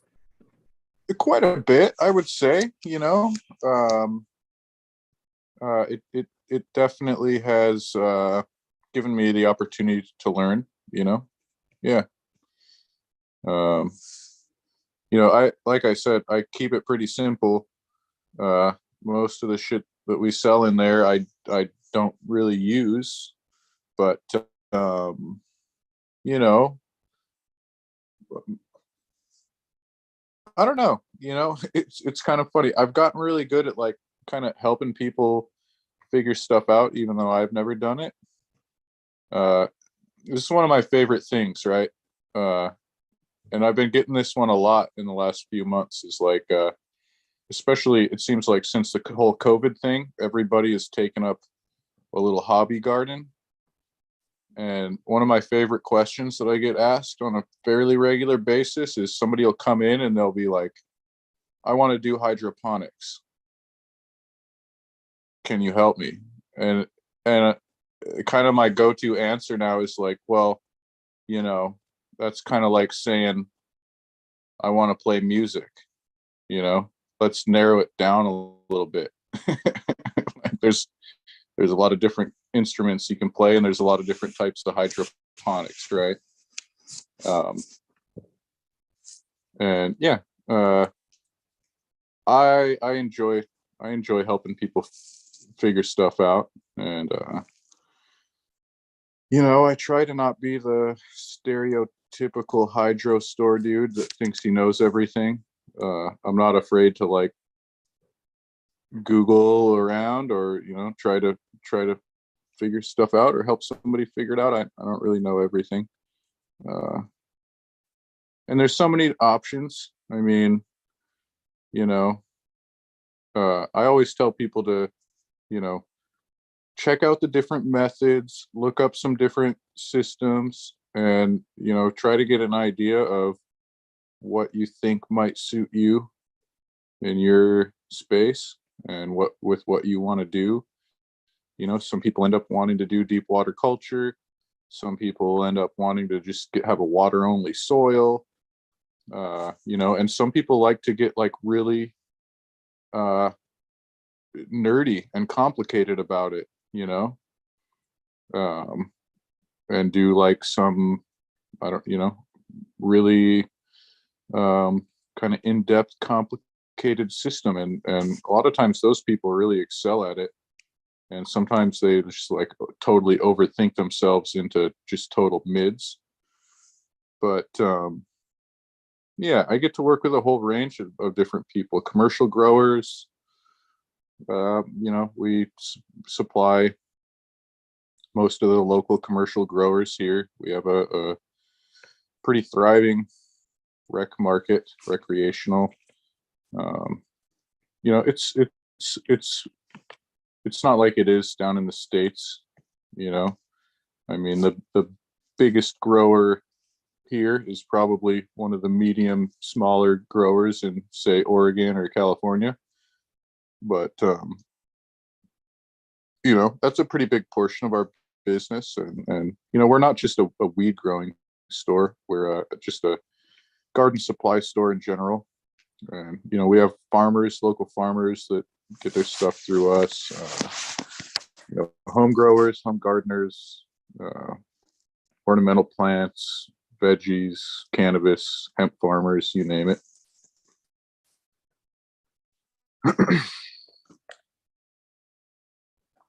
That would be my next question. With that kind of clientele and the diversity of growing, have you picked up any kind of methods from that you have been able to take to cannabis? Cultivation of other plants, pH swings, stuff like that. Yeah. I mean, a lot of the stuff that applies to cannabis applies just the same to anything else. Different plants have their different nutritional needs and environmental needs, and some plants are really difficult to grow. Some weed plants are real difficult to grow. Yeah, I don't see why not. I mean, farming is farming. I think that a lot of us in the weed world kind of think of what we do as like something really special, and it is, but it's also just agriculture. No matter how good or professional you are at it, it's still agriculture. Plants. I don't really, I grow organically. I pretty exclusively grow organically for the most part. I've dabbled in growing in cocoa with nutrients and Grodan and different stuff like that here and there, but the plant needs what it needs, and I say that I grow pretty exclusively organically, and that's true, and I think it's the best way for me. But I also don't really think that it's necessarily the best way for everybody. I used to be a lot more of a kind of organic absolutist, I guess, and really think that was the only way. But I don't really think that way anymore.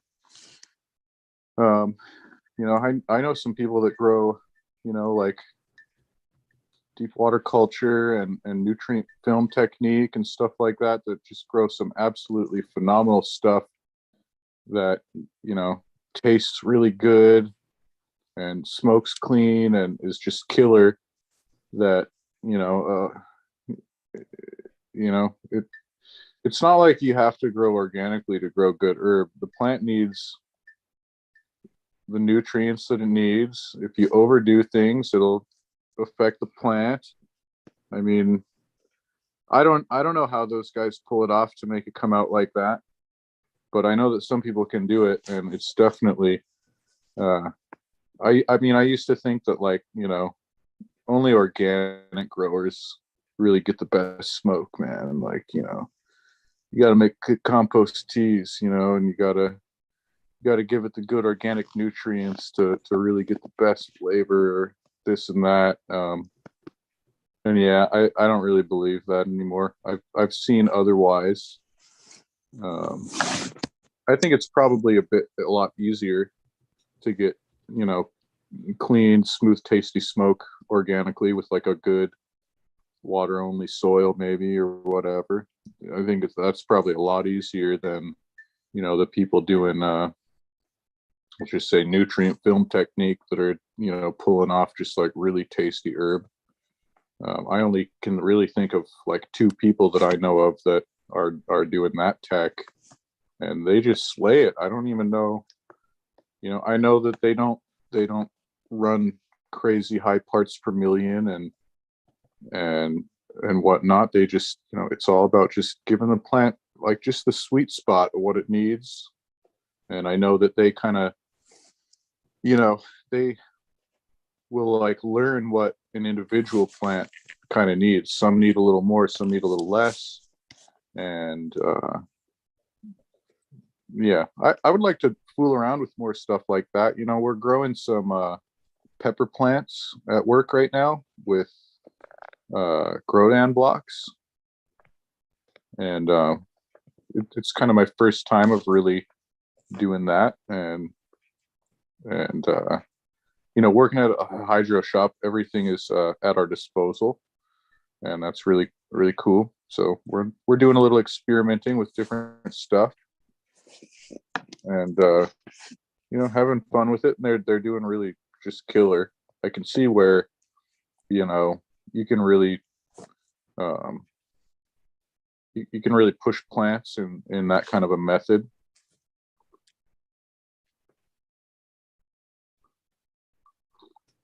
Honestly thought when you referred to as you getting lazy in your like grow, I chuckled a little bit and I figured that's when you were just referring to getting deeper into the organics, to be honest with you.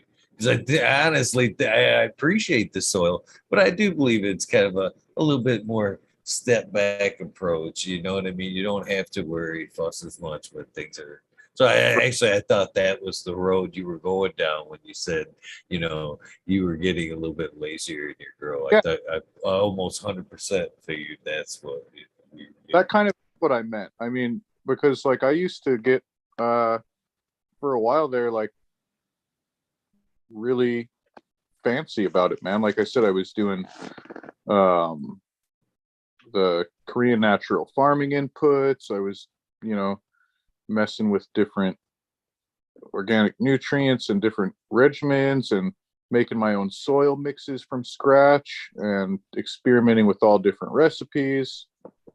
And I was just like trying a lot of different stuff.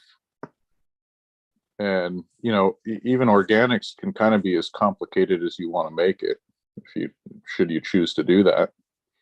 I mean, I was doing like the whole gambit of Korean natural farming, man. Like there's like a lot of different inputs you can make. I was making the IMOs, I was making the fish amino acids, the lactobacillus, I was doing the bakashis, I was doing what do you call it? You use like the alcohol and the garlic and the ginger.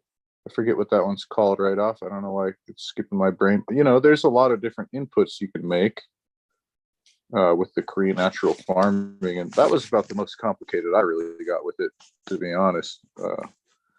You know, and over time, I've just gotten simpler and simpler to where now I pretty much just like try to just have a really healthy soil to start with, and then I'll do a little bit of top dressing. I find that like if I just really focus on really nailing the transition into flower, I usually do really well.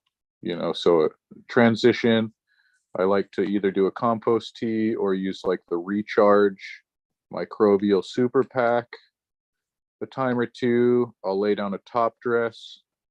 Something I've been using lately, that dude Not So Dog um, was kind of raving about it a while back, so I figured I'll try it. Is the what the hell is it? Canna Bio Flores, the Canna Bio Bloom, which is their like organic. I want to say it's like fermented beets and plants and stuff like that. Big fan of that stuff. I've shout out to Naso Dog. He definitely gave me a good pointer on that one. But yeah, I just I don't get too complex with it. And honestly, I think maybe a much bigger factor than what you're doing as far as food. Of course, you need to make sure that your plants are getting the food they need, but environment is kind of everything. If your temperature and humidity and your lighting is really dialed in, that goes a long way, in my opinion.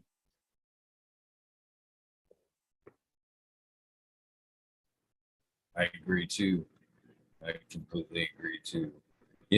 Kind of to speak to the whack-a-mole Pheno expression that you were talking earlier.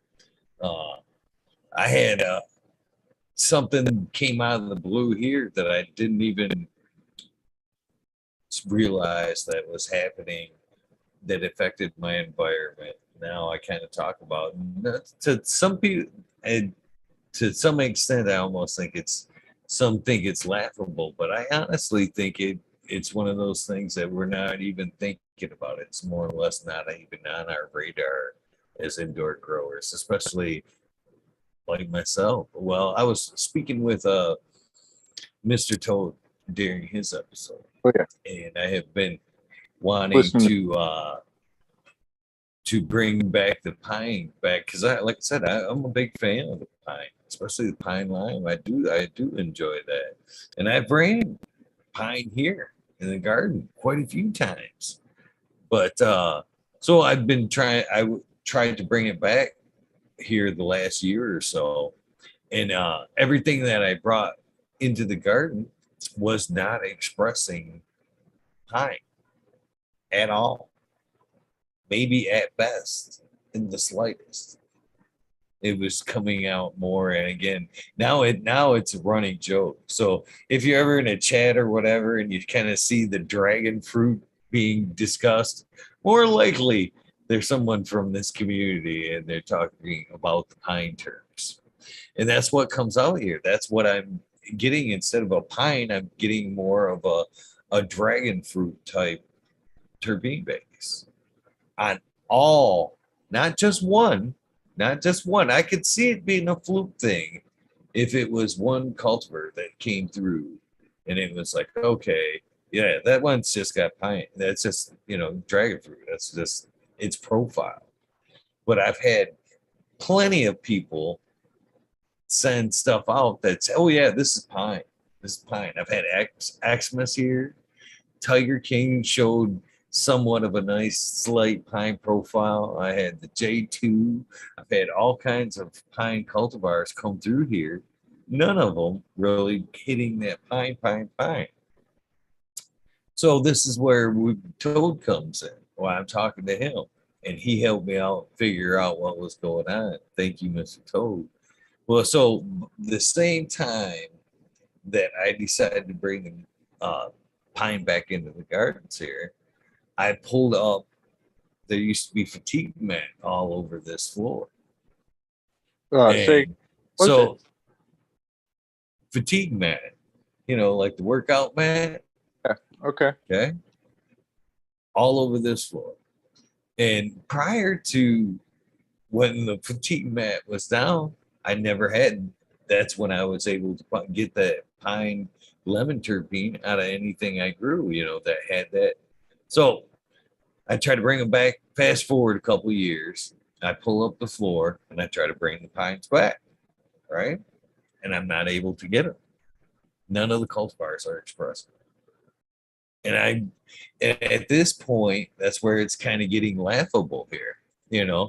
Everybody's like, and again, I live in the middle of a forest, a Huron National Forest, and I'm surrounded by pines. And people are like, "Oh, you're pine deaf." You know what I mean? It's so abundant around you. You're just not being able to smell it. Sure. I'm not buying that. So what Toad helped me figure out was the mat thing. I pulled the mat up, and right behind me there, I don't know if you can see it. If I get out of the way, right over there on the floor, you see it there? That's covered up. That's a 12-inch floor drain right there into the structure that I'm at. Okay. Right. So when I pulled up the floor mats, I exposed that drain again, which had never been exposed the whole time I had been growing here. So what I noticed was it's off. That's why it's covered now. It was off gassing. There's something coming out of there that was fighting my plant's terpene profiles, kind of working like in a almost kind of companion plant almost way, so where it was kind of making it suppress something other than the pine terps, which was more lenient toward the dragon fruit. Interesting. And so after covering it back up and having a couple more runs, I'm already noticing the flavor profile kind of coming back. So that's most definitely what I'm guessing was the problem. So That's you kind of talk about how things the we never see coming or fluke profiles, you know what I mean? Little things like that we don't know, you know what I mean? I forget who said it. Uh, they said, I think it was I want to say maybe Kevin Jodry, I think, said this. Used to listen to a lot of stuff from Kevin Jodry on YouTube. That guy has a bunch of information, and he said, "There's nothing you do that doesn't have an effect on the plant. You know, like every little thing you do has an effect, even the most minuscule thing that you would never even think of. You know."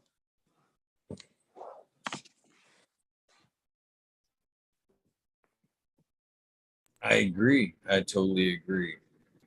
That's why I try to give a little bit more credibility to the bro science type growing or Yeah, knowledge, to be honest with you. This is my way of approaching that because there's a lot of discrediting, I think, of bro science. I like to call in fact I'd like to try to even get rid of it and try to use more of a citizen science approach or term towards it, you know. yeah, But I think some of it is practices that we discover here in the gardens that work well for us that we don't necessarily note because we may have think, what the hell?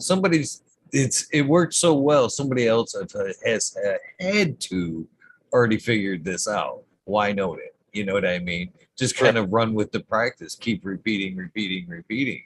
So I think yeah. it's in that process, that mindset that where notes might get lost or not even taken, that bro science or citizen science loses its credit. To be honest. Sure, sure. So,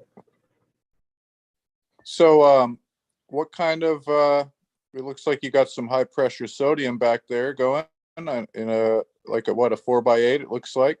Do you pretty much exclusively grow with that type of lighting? Do you mess around with different stuff? oh What's your no, there's what's your stuff I'm in the looking? middle of I'm in the middle of a tear down right here. Yeah, Usually there would be twice its tent setups. There's actually a 4K HIP HPS setup right here, and the other tents are all LEDs.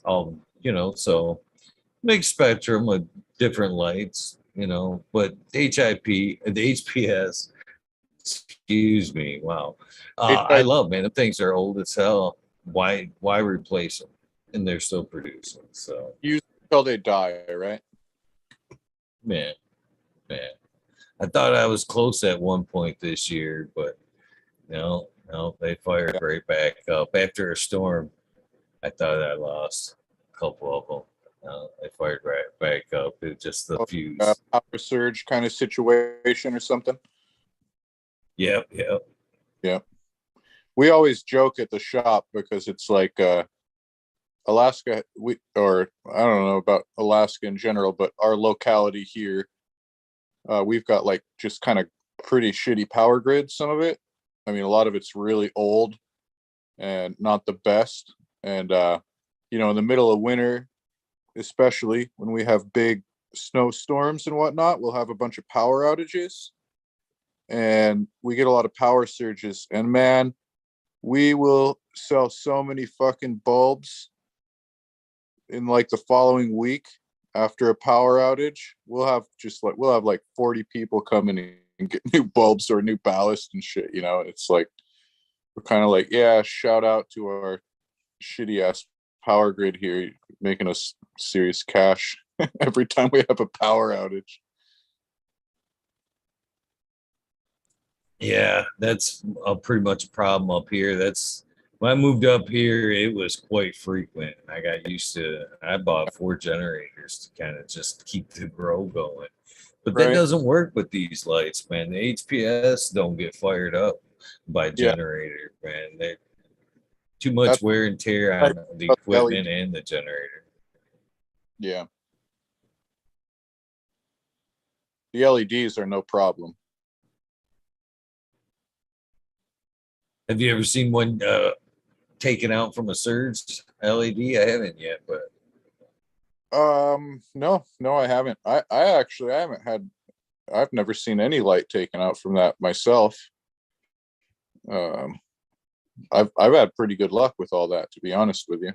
I haven't had any issues, but I haven't really lived in any of the old power grid spots like I'm sort of talking about.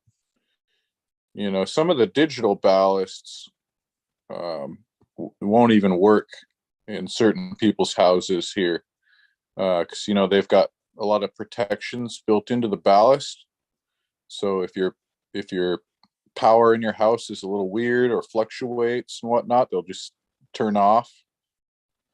Like the Hydrofarm Phantom ballasts in particular, they seem to have a lot of those kind of fail safes built in, and certain people just can't use the Phantoms here. I like the Phantoms a lot. I've had really good, long lasting ballasts from them, but yeah, oops, sorry about that. Uh, what is the other one? Not Hydrofarm, Hawthorne Sunlight Supply. They a while back they started actually making the old square wave coil ballasts again, and quite a few people here like those because they can take anything, man. They weigh like 40-50 pounds or whatever, and they hum and vibrate your fucking house, but they'll stand up to anything. They'll handle a power surge no problem. Those have kind of gotten popular with some people again, believe it or not. there was something about the Spectrum. They were able to pull the wattage down to like a 750 or something like that and get a better output. Something that what had happened with those. Yeah, okay. I don't know about the 750, but I'm not a real electronics expert. I usually turn to more knowledgeable people for a lot of that. But I understand it's a square wave, which is different than a digital ballast, and it can handle a little bit more of that power fluctuation. For me, another thing too, I haven't completely made the switch yet. Is man, I've gotten used to heating. Heat is an issue here in northern Michigan, man. I switched over to LED, and now I'm having to heat the room as well as, you know, and it's not so cheap. But now I'm Yeah, bringing in a heating source as we've well. we've got the same thing going on here, man. And last summer I ran only LED, which was really nice, and I didn't really have to do any ventilation for cooling. I just ran ventilation for air exchange and airflow. But in the wintertime, I actually would throw up some of my HIDs instead of paying for heat, because I'd rather pay for a light to be running than have a heater that I'm paying for, and I don't really get anything from the heater except heat.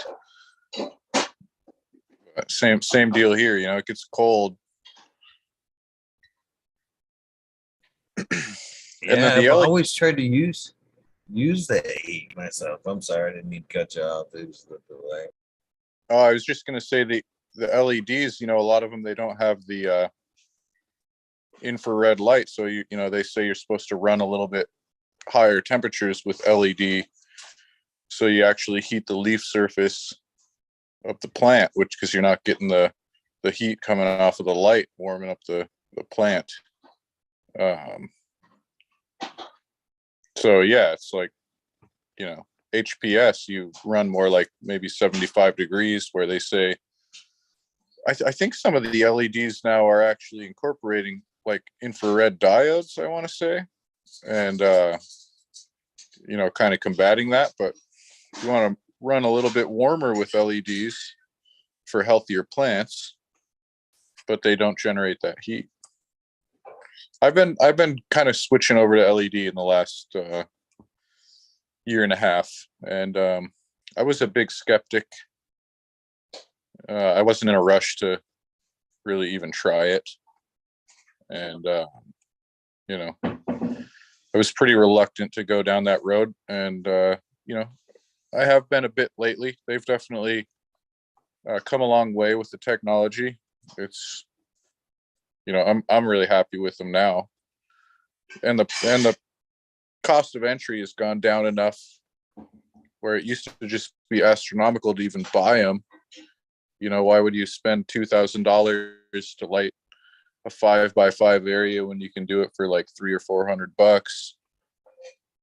But you can do that for a lot cheaper now.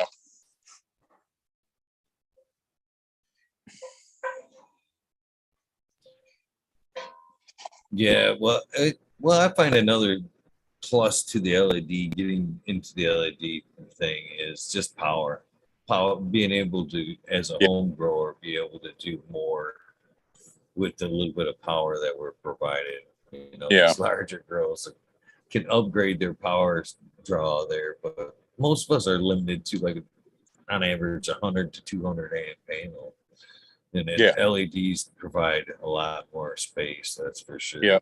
I kind of figured it out with, if I were to be able to pull this down, and I'm one of them guys that, like, if I have a budget and I save something necessarily, I tend to put it right back.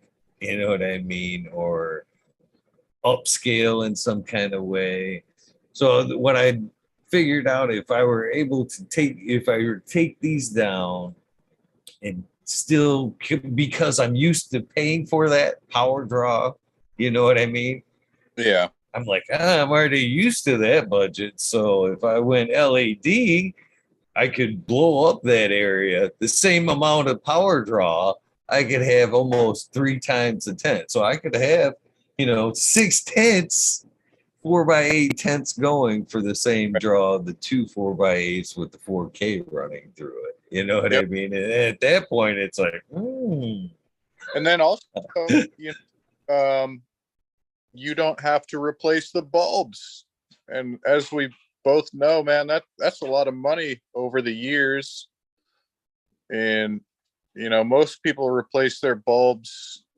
I mean, it depends what you're using, I guess, single-ended or double-ended, or ceramic metal halide, those last a lot longer too. But, bulbs are fucking expensive, man. $100 plus a lot of times for the best ones, and if you've got a bunch of lights, and I mean, I know some people that still run single-ended bulbs, and they replace all their bulbs every like 4 months, 5 months at, like 80 to $110 a piece or whatever it is. That really adds up. And when you factor that in the electrical costs, the LEDs, I mean, I had to see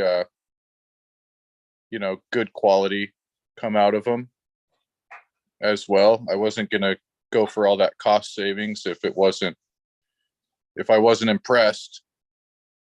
But it's gotten there. It's come a long way.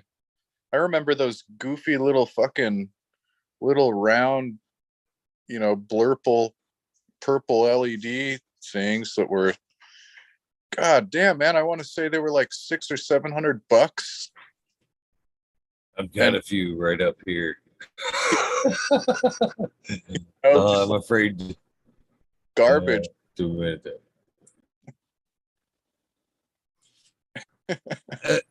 I've been one of those ones, man. Like I said, man, I've always been a little on the wanna be the techie side, trying the next big thing. And I've always been bright-eyed, bushy tail. with the LEDs. Looking back with all the money I've dumped into them over the years, in the Yeah. early phases, it's a little disheartening.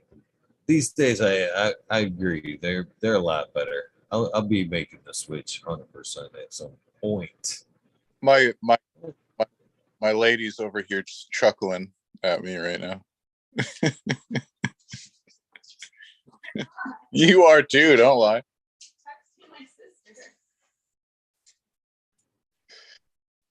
Well, shoot, I can't see how many people are in here. How many viewers we got going on? We have one moment, and I will tell you 90 people right now watching in Well, chat. let's do a giveaway then, man. I'll give a little backstory. I was talking about the Nugs bunny. I was also talking about the Hawaiian heirloom. And we've also been talking a lot about testing and how important it is and everything. And so this is like one of the, more legit like things that I've really like. We tested the fuck out of it, man. We did this, when I started, we first grew the Nugs bunny. An old friend of mine, Cliff, and he's an old timer. He's got some legit like medical things going on with COPD and different heart issues and whatnot. And he really gets a lot of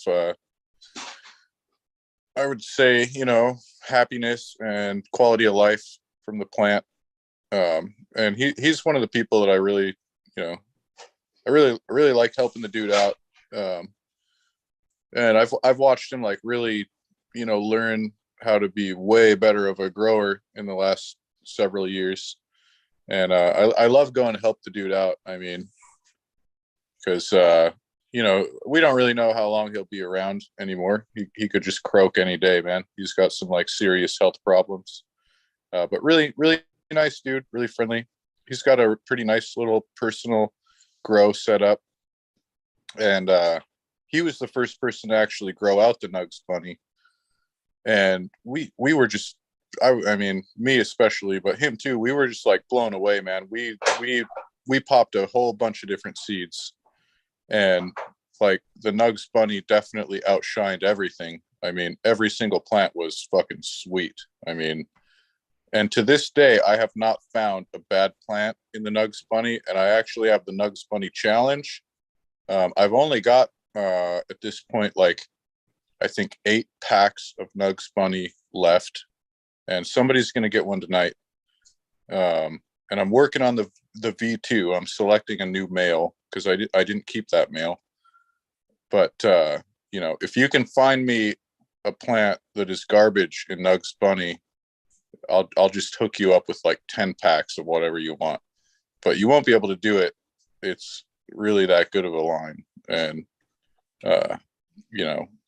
I don't say that lightheartedly. I mean it. I've grown a shitload of it. I've seen a ton of people grow it out, from a first-time grower to like a really pro grower, and so far not a single bad plant. No nasty hermaphrodites. Not even anything mediocre. And so anyway, he was the first person to grow out the Nugs bunny, and we kept several clones, and we did a couple different pops. We after the first grow, we were like, okay, this is really good. We're definitely going to grow more of this. And we kept several clones, and one of them was from the second seed pop, the number 4. And I crossed that plant and then every other Nugs bunny clone that we had with my Hawaiian male, which I still actually have. In fact, I have one over here. I'll even flash it for a second. But I've kept that male alive for like 3.5 years now, I want to say. And I've crossed it to a lot of stuff. It's kind of the one male that I have alive right now that I'm trying to keep in perpetuity. and hopefully don't lose. Anyway, I'll keep going with my story here. So the number 4 from the second seed pop was kind of one of the more beastly plants. It really produced. For the most part, they're really good yielders, but this one was like even more so than average. And we crossed it. We hit it with that Hawaiian male, and that was my buddy Cliff's selection, that number 4. And he cloned it. He, grew it for quite a while. He gave me clones of it. And, so he hit it with that Hawaiian male, and then we grew a bunch of those out. He grew them. And I would come over like once a week and, check things out, give him any pointers I thought I had or whatever. And, we were at that point like testing this cross, and I don't remember exactly how many he flowered out, but it was like 12 females, I think, or maybe 14, something like that. Quite a few. And they were, it was, so what I was really hoping for with that cross was to, shorten the flower time on the Hawaiian. And if I had like something I was really hoping for, it would be to keep the smell and the flavor of that Hawaiian plant with that like earthy, funky pineapple. And it fired on all cylinders, man. Like we got exactly that. And I was just blown away and just stoked. I was like, massive colas. If you scroll down on my page somewhere, I'm sure you can find pictures of it not too far back. It was, it made some big buds. Big old colas, really high calyx to leaf ratio. So like really easy to trim. It shortened the flower time by about like 4 to 5 weeks from the Hawaiian, because the Nugs Bunny is fast. The Nugs Bunny is 8 to 9 weeks. Pretty standard. It's not, you can occasionally find one that maybe needs to go 10, but not longer than that. Pretty fast. Definitely viable for indoor commercial type scenario. And those two combined really well. And I have that male alive, and I didn't make a ton of those seeds.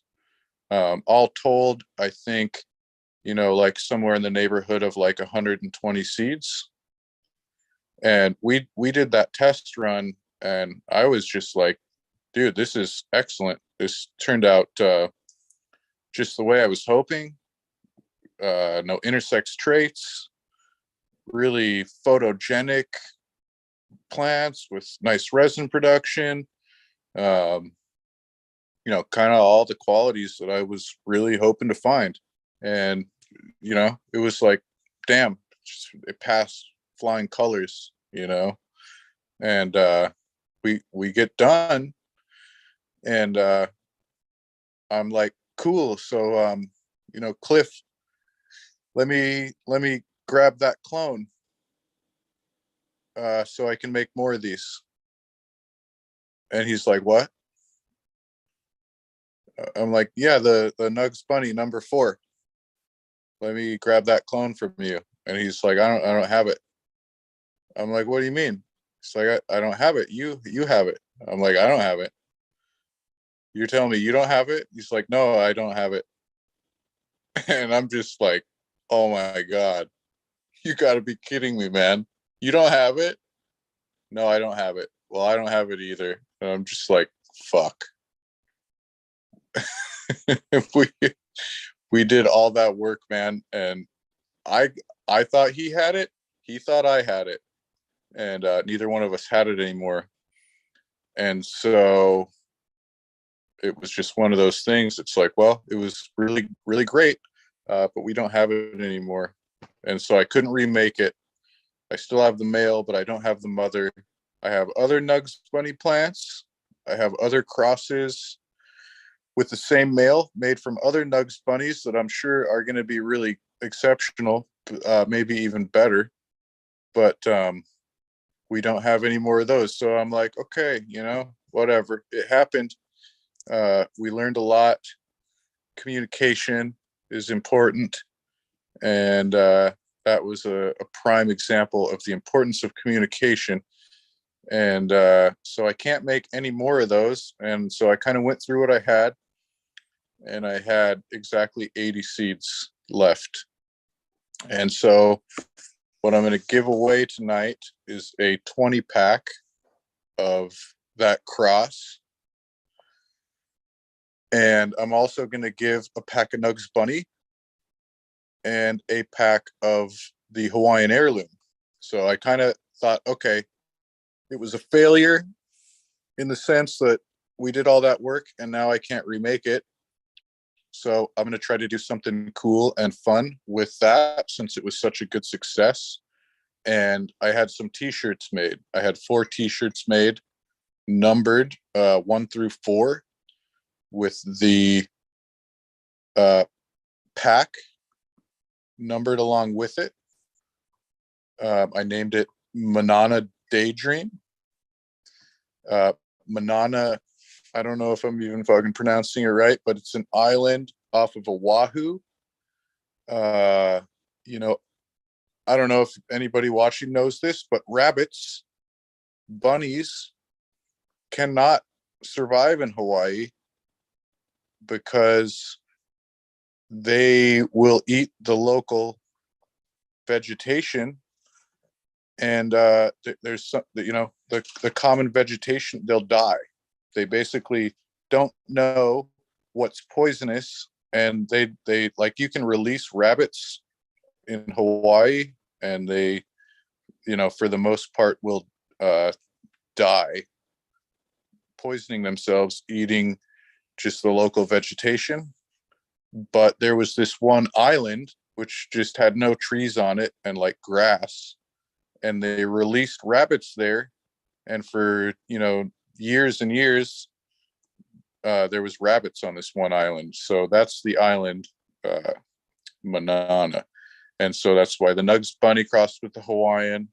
I thought I was being kind of clever and named it that. So yeah, whoever wins this giveaway tonight is going to get a 20 pack of those seeds, and then a 10 pack of each of the parents that made the cross. So hypothetically, you could do your own selections and remake the cross, and you get a kind of cheesy t-shirt to go with it. And on top of that, like I mentioned earlier,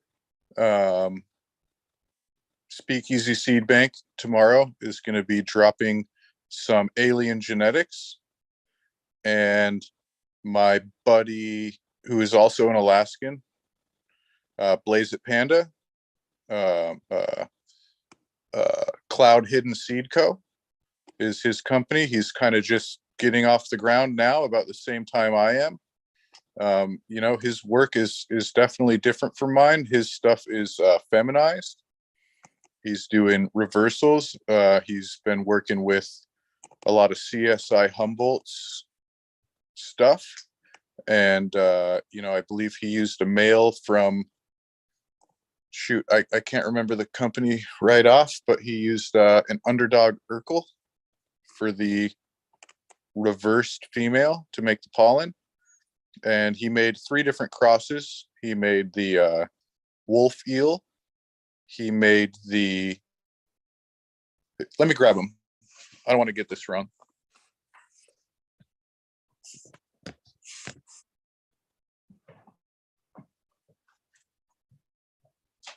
Fucking muted. Always fucking muted. Cheers, chat, man. You guys are gonna get hooked up, man. Can't believe it. It's pretty awesome of you, brother. Nice little giveaway, by the way, man. It's my pleasure. I like doing stuff like this. It's a good occasion. It's like Christmas Eve, so we'll bring out some presents. So I think another thing is really, I didn't mean to cut you off, but another thing I think is really cool about this, that I don't think you've anticipated, but you've told the cool story of it all. You know what I mean? Here, you're going to give away the seeds, and you said they could do whatever they want with it.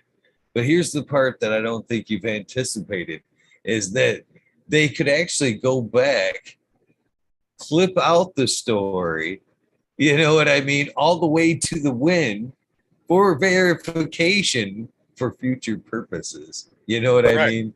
So that had it. So that's another little cool aspect of it. They could add their little niche to Right. the story as well for pass I mean, on. our right. This is going to be on YouTube for ever or whatever.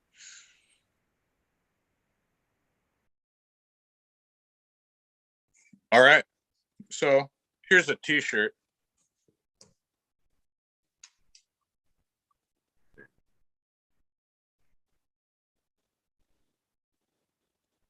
Badass.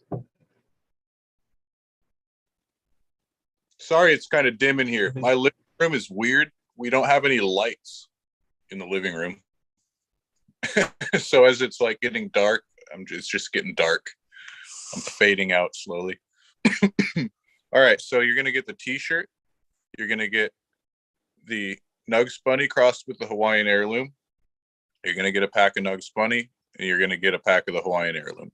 And you're also gonna get your choice from Blaze It Panda. You've got your choice between Wolf Eel, and Wolf Eel is the animal Tsunami from Tsunami Seeds, crossed with the Underdog Urkel, 7 feminized seeds. You got Mirex Extraction, that's the Sunset Sherbet, crossed with Underdog Urkel, 7 feminized seeds. Or you got Born in the Purple, which is the T1000 crossed with the Underdog Urkel. So you get 4 packs of seeds and a T-shirt. After the giveaway, after the show, email me at Pheno Fisherman at gmail.com, and we'll work out the shipping and all that. You don't have to pay for shipping. Just tell me where to send it. And yeah. I've been I don't anywhere in the US, if you're in Canada, I'm sorry. I've been having trouble with that. I don't want to do Canada today. No Canada. I'm sorry. I love you guys.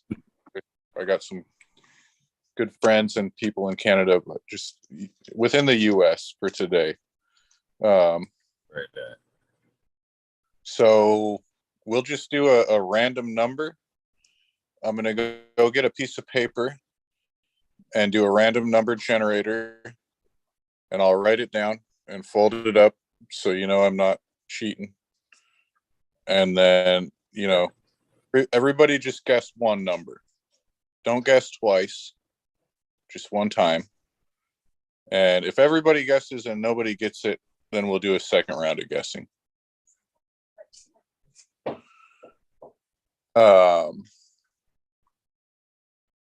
It sounds like there's less than 100 people in here, so we'll just call it 101 right now. Don't guess yet. 101. 100, but no, don't guess yet. I'm going to do the random number generator first before anybody guesses. So just hold on a second. I'm going to get that going. Guys, wait till we say start. They're already throwing numbers up. When you say number, people just start guessing. I've seen it a million times. But, nobody that's guessing right now, your guess doesn't count. You got to wait. I'm doing the random number generator.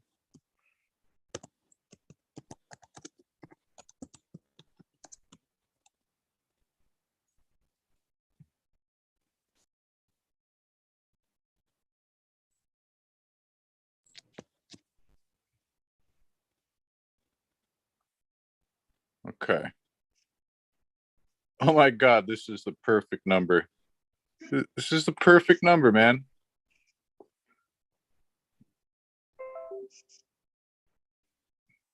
This is a really good number. I'm not going to give any hints. It would just really give it away. It would be so easy to give this one away. Okay. Hold on. That down. Okay. Where'd my pen go? I'm gonna stand up really quick and turn the lamp on. It's getting too dark for me to what's going on.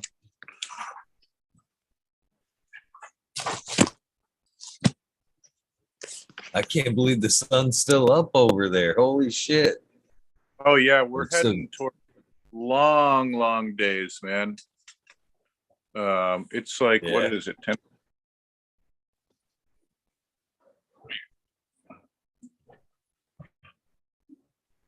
I'm kind of an insomniac already. I don't know how I'd handle that. What do you guys get? How long is the constant daylight there?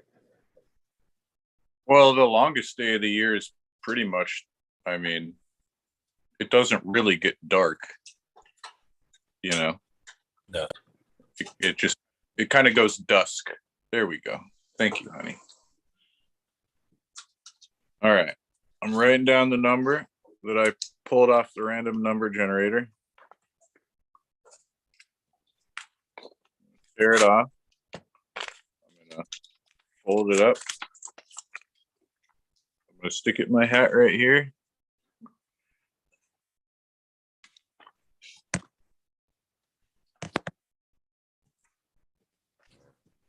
All right, y'all can guess. Throw your number out there.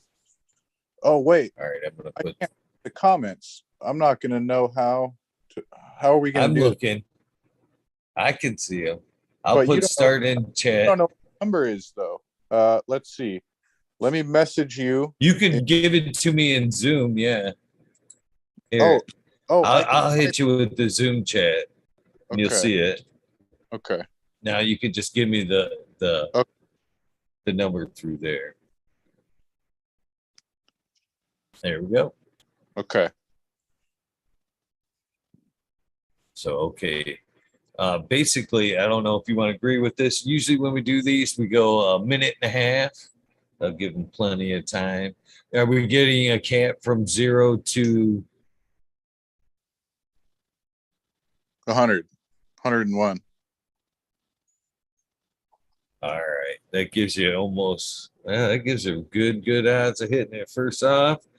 So put start in chat right now. I'm hitting start on the clock. Good luck, you guys. So while we're waiting for them to hit that lucky number, I want to give you some props there about being honest with kind of losing the parents of that strain, to be honest with you. Another respectable feature about you this evening. I think a lot of people would have just bred with another Pheno, another sister, moved on and never said anything, which to me would be a B2 at that point. Not to be honest with you. So I appreciate your honesty of saying it died out there. You know what I mean? That never really occurred to me until you just said that. I don't know. I don't really understand what people have to gain from bullshitting, I guess. I mean, it seems like maybe I have a lot more to gain by being honest about it. Yeah, I appreciate that because I feel a lot of people like that are too worried about losing what they've built. You know what I mean? That business opportunity versus being the better person, being honest and forthright about it. And I think that in what I'm saying there is I think that's a lot of what's watered the genetics down, to be honest with you. All right, that is the end there. It's definitely kind of a plague on our I guess breeding culture. There's a lot of bullshitting and lying, stealing, cheating. Somebody hit that bitch right on. They hit that right on. Did they? Yeah. Awesome. PU. I believe I want to make sure nobody hit it before him, but he definitely hit that thing right on. All right. So another thing I want to give you some good credit about, make sure he was in after start too. Yeah, he qualifies as far as I'm concerned. PU is the guy you'd be looking from for the email there. Okay. That is quite the hookup, by the way. So I can't thank you enough, man, for giving these um, guys the opportunity to score some. in the comment section there, or you could hit me with it in the email too if you want. But with the Cloud Hidden Seed Co. from Blaze It Panda, you've got your chance again to pick between the Murex Extraction, that's the Sunset Sherb Underdog Urkel, the Wolf Eel, that's the Animal Tsunami Seeds cut crossed with Underdog Urkel, or Born in the Purple, that's the T1000 crossed with Underdog Urkel. And you got your choice. You can pick one out of those three. So, Pheno Fisherman, I owe you a great apology because I denied you the chance of pulling that fucking number out of your hat there. Oh, right. But for verification purposes, For verification, show them that number. 44. And I thought that was an auspicious number because that's kind of like Tony Leva Boneyard's kind of number, right? 44. That's his handle, I think, on YouTube. 44 Big Bone 44. I know that he's one of the people who's been a huge supporter, influence on me. A really big, he's shared a lot of knowledge with me. He's been really kind and forthright with me, and somebody I've learned a lot from, man. I really appreciate that, dude. If you're, somebody who is trying to figure out who you should support, you should definitely support that dude. I've grown a lot of his genetics and had really great results. Some of his angel crosses have been some of the best plants that I've come across. One of my all-time favorites is the Magi, which I grew it with my friend Cliff that I was talking about earlier, and we found just phenomenal plants in that cross. That's the Three Kings crossed with the angel. And I raved about it to him for quite a while, and then he offered me up his last 50 seeds available. And that's one of the projects that is on my horizon, is to dig into those last 50 seeds and preserve that line at some point. And big thank you to Tony. It was cool to see that number pop up. It made me think of Tony, man. He's a good dude. I highly recommend him if you need some seeds, and you might even be able to hit him up for some cuts. All the elites that I work with have all come from him, from the GMO to the Chem Dog 91 and the D and the Chem 4, the Roberts Creek Congolese, the SFVOG, the AFGU, Cherry Pie. God, I'm sure there's even another one or two I can't think of right off. But that dude, I can't thank him enough. I hope you're in here. If you're in here, I love you, man. Thank you for all the help and support. I can't thank him enough. And also, he is a good dude, that's for sure. Sorry, I didn't mean to cut in on you again. Nope. Cut in anytime.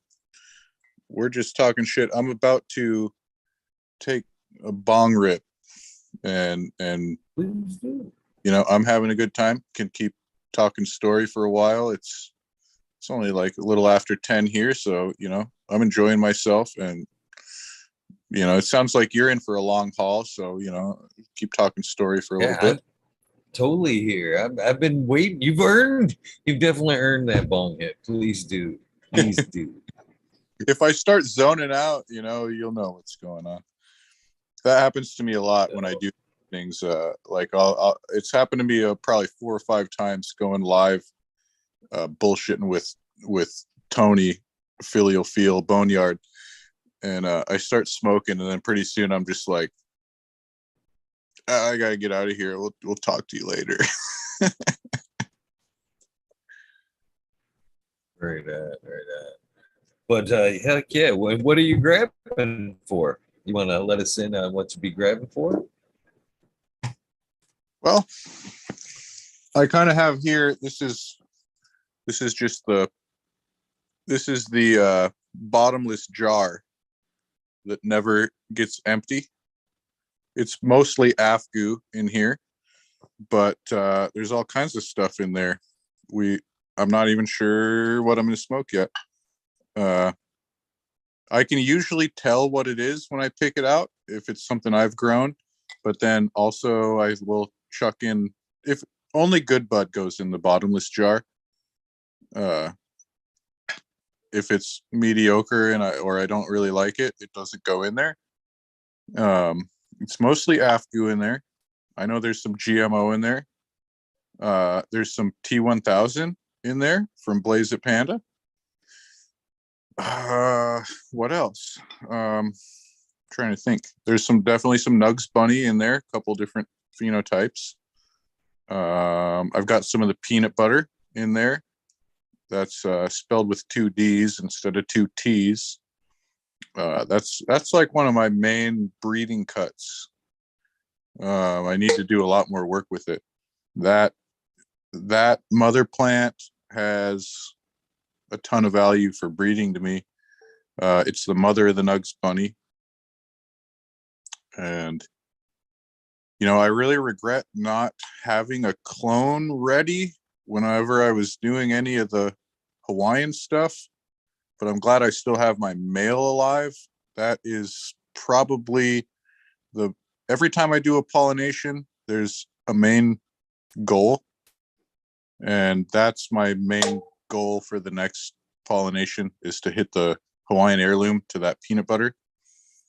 I have no idea what is going to come out of that, but I'm pretty sure it's going to be really good. So I got some of that in there. I might smoke. And, that plant is, it's got a lot of that limey gassiness, but the smoke is what I would call like creamy. If you've ever had some of that smoke that just doesn't make you cough, it almost is like it's lubricating your lungs when you're smoking it, and it's just really smooth. And that's why I gave it that name, just like those smooth, buttery smoke texture. What else? There's more in here. There's a little bit of lime fuelade in there. I can't think of anything else right off. I'll probably end up smoking the Afgoo.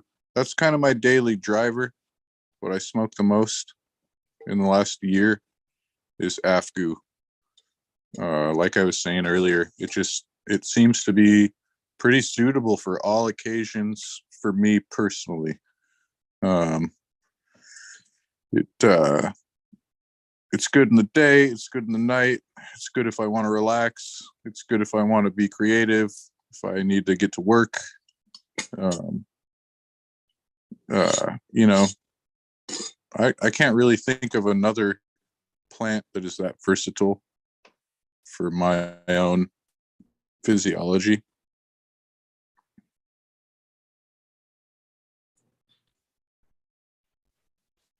Around here, I call that the Turkish blender, the house blend. Yeah. That jar. Sounds like an amazing mix nonetheless, whatever you pull out of that jar. It does sound like some good stuff.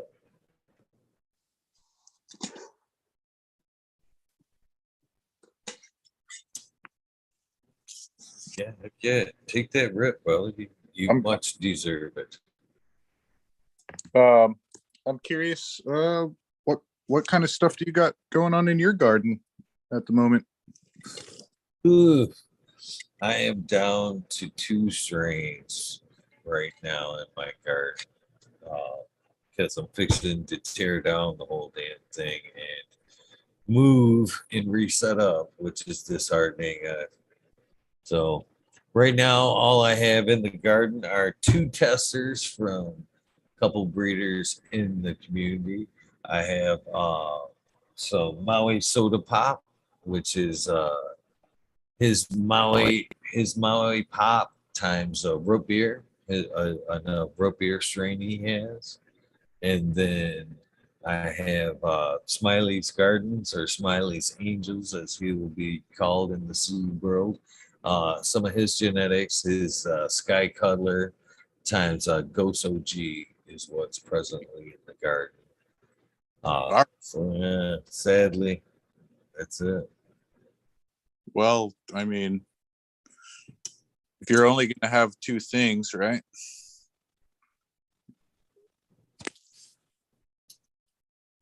And yeah. I'm kind of looking forward to the move though. Yeah. Resetting up, maybe possibly getting out of the tents. It's been a while. Long run in the tents. So maybe get back to a room. Yeah. You know. No, I know what you mean. The difference between being in a tent and a room is a big difference.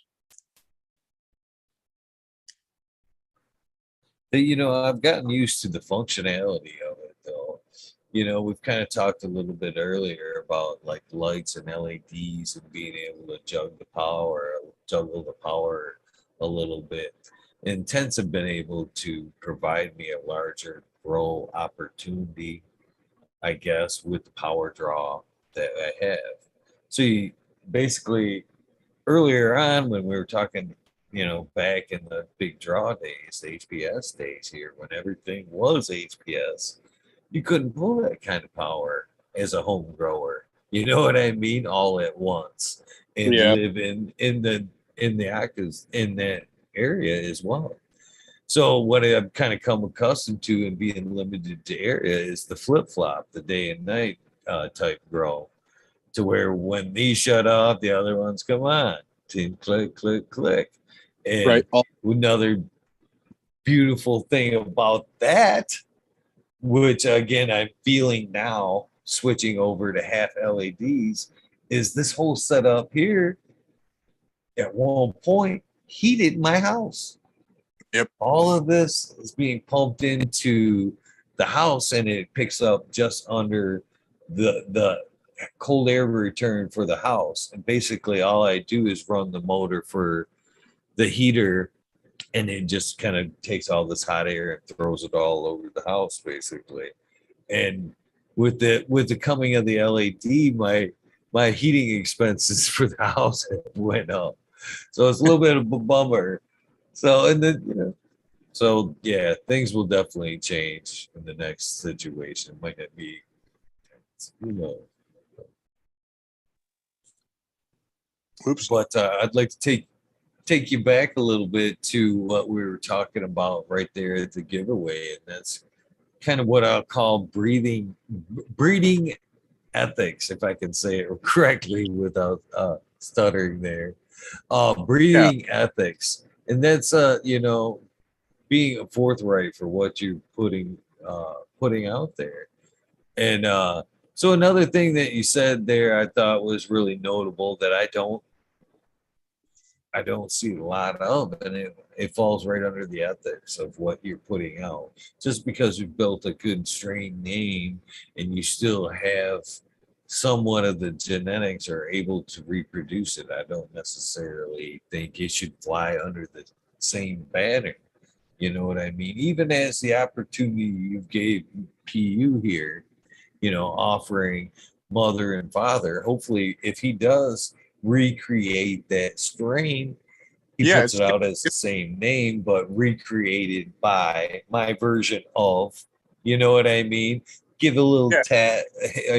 tip of the hat to the Pheno hunter, the Pheno fisherman. There we go. I'm sorry about that. Give a little tip to the hat there on the name of the pack, and get a little line going there. You know what I mean? Of, traceability, you know, and I don't see that. I think there's too many breeders out there that were willing to recreate, just throw a couple packs down, recreate the strain, and never say that it's been recreated.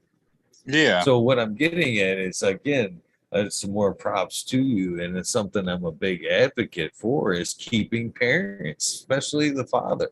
It it's takes a hard. long time to find out what he's producing. Why would you throw him away? You know what I mean? He's key piece to the puzzle. You know what I mean? So if you're going to recreate, It's a dad's a huge part of that. it's a serious labor, and I'll be totally honest. Other than that Hawaiian male, I don't have any males alive right now, and so like pretty much everything that if you get anything from me, other than anything made with that one male, it's limited to whatever there is now. And I might be able to make a version 2, but it's not going to be the same it might be pretty close maybe, but no, yeah, it takes a lot of diligence to keep males alive for a long time. And I had a big, I don't really know what happened. I'll probably never know, but I had a lot of pollen stored, and like I I had pollen stored from the poison skunk F3 that made the Nugs bunny, including like 8 other males. And I moved, and I thought it was in my freezer, and I cannot find that fucking pollen. I was devastated, man. Like, you talk about like making a grown man want to cry. I fucking shed a couple of tears, dude. Like, I don't know what happened to that pollen, and I am totally just. I don't understand why it's not in my freezer. I could have swore it was in my freezer, but like, whenever I flower a male, I store as much pollen as I don't use. And, I don't know. I keep hoping maybe I will dig through there one day and find it. But I haven't looked in a while. I cleaned the freezer out top to bottom, and I could not find it. I think maybe I threw it away by accident somehow, or it got wrapped up in a freezer burnt package of salmon or something. I don't really know, man. But you can store pollen, but it doesn't always store very well long term. But yeah, definitely, big props to anybody who keeps a breeding male alive long term. It takes a lot of diligence. You don't really get anything out of it other than, being able to recreate seed lines. But, you keep a mother plant alive, you can take clones off of it and make your cash crop and make money back. But keeping a male alive a long time, it's a lot easier to, flower out a male and get a ton of pollen and store it. I wouldn't say it's a lot easier. Like I said, like sometimes you pull out that old pollen and a little bit of moisture got in there or whatever, and it's not viable anymore. But yeah, that was a big,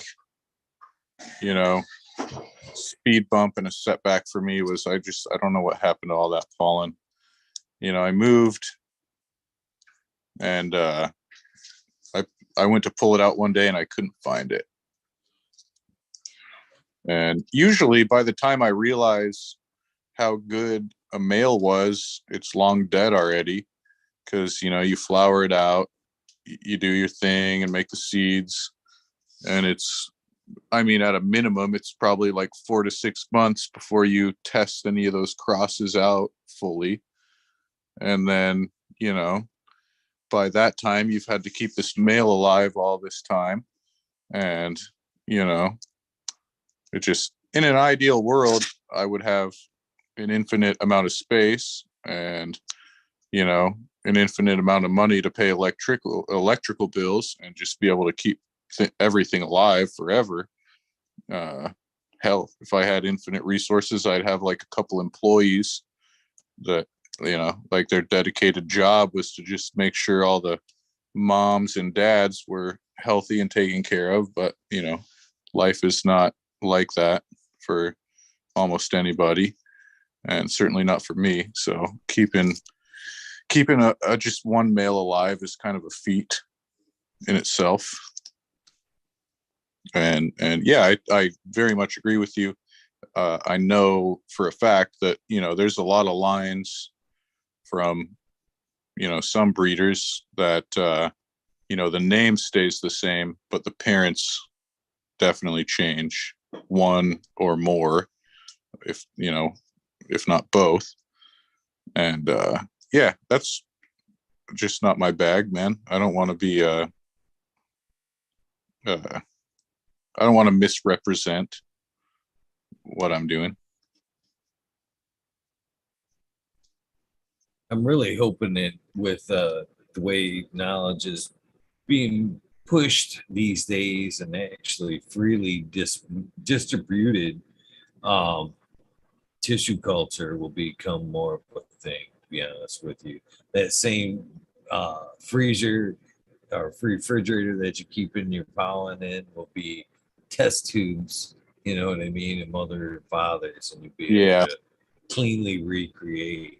Man, and hopefully that will clean up the genes a little bit at some point as well. The day that that becomes available to all of us, you know, affordably, is going to be a good day. I think that some of that shit, to be honest with you, we're feeling the kind of pricing crunch. You know what I mean? I just feel like a lot of this tissue culture technology in any other field, agriculture, you know what I mean, isn't as pricey as they're making it for the cannabis industry, to be honest. Yeah, I mean, you know, with the tissue culture, there is a lot that goes into it. I understand that, but I mean, I don't even really know what it costs. I haven't really looked into it. I just know it's like more than I'm willing to fork out. You know, I just don't have that kind of money sitting around to spend on that. But it sure would be nice, you know, to just have a, you know, all of your different clones and everything backed up in a little tissue culture test tube that you know, that would be great. You know, just be able to keep everything in stasis and doesn't take up a lot of space. You know, it's reliable. It's also I mean, you know, it's going to be clean, and, you know, not, hopefully, you know, yeah, it would be great to have that be just something that, I mean, it'll probably never be like dirt cheap, but I mean, in the way that, like, you know, cannabinoid and terpene testing has kind of found its way into the, you know, the public domain a bit. It would be awesome to see the tissue culture get that way. I know that you know, like, it's one of the things that Tony is you know, trying to do and figure out and been sharing some knowledge with, is like that you, to some extent, you can do it yourself, but I mean, it's a little bit more sciencey than your average grow room tech, and, you know, keeping everything super sterile and clean is just paramount. I mean, it's absolutely it's got to be, you got to be pretty on point to pull that off. And it sounds like even when you are really doing a really good job, it's not 100% reliable. I mean, you need to have like real laboratory medical sterility to have it be super reliable, and you've got to have a pretty good knowledge base to pull it off.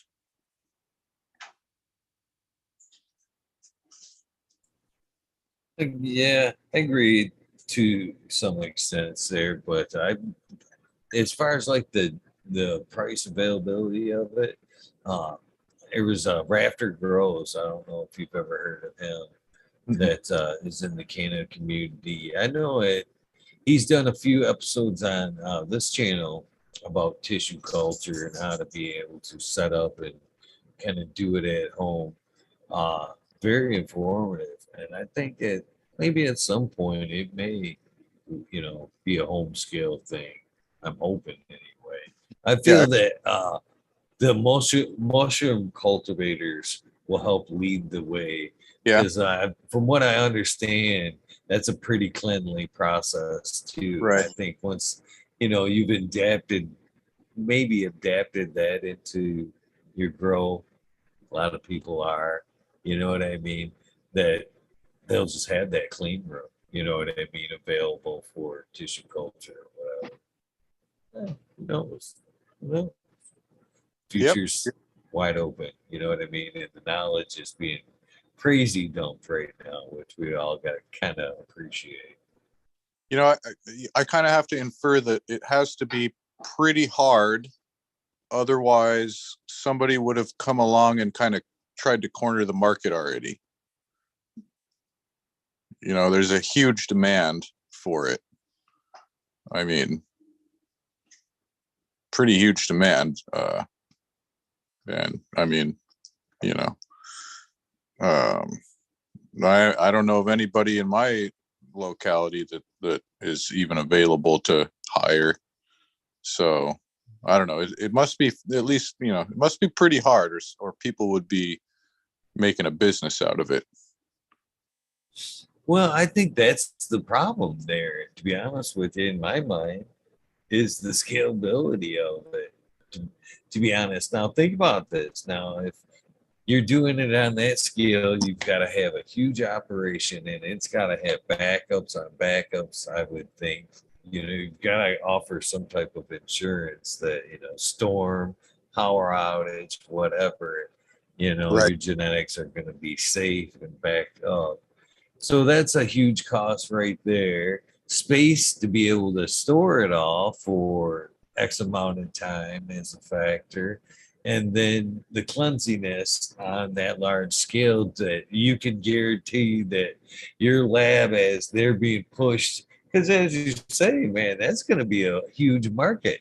As you got my technician working on my genetics and this technician over there working on those genetics, that, Right. like you say, nothing's being crossed or tampered with, Yeah. you know what I And mean? then So that's a huge cross. cost too, just for scalability, I think, is the biggest obstacle there, and just being able to keep everything at point. But on a home scale, you might be able to do the whole thing, not without the big worry of backups, cleanliness, or, all the above. I don't know.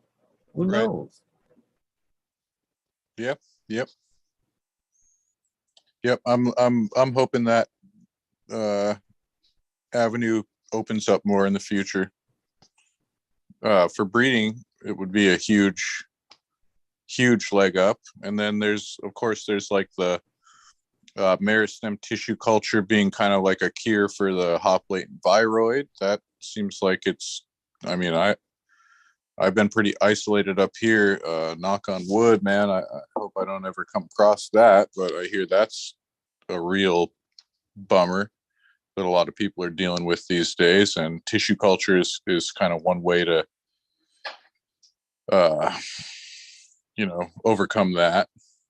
And then just being able to keep a huge bank of clones without, taking up all the space and all the labor and maintenance that goes along with that, and overhead costs of keeping ton of mothers. I mean, imagine if you could just have a little mini fridge with like 1,000 different cuts.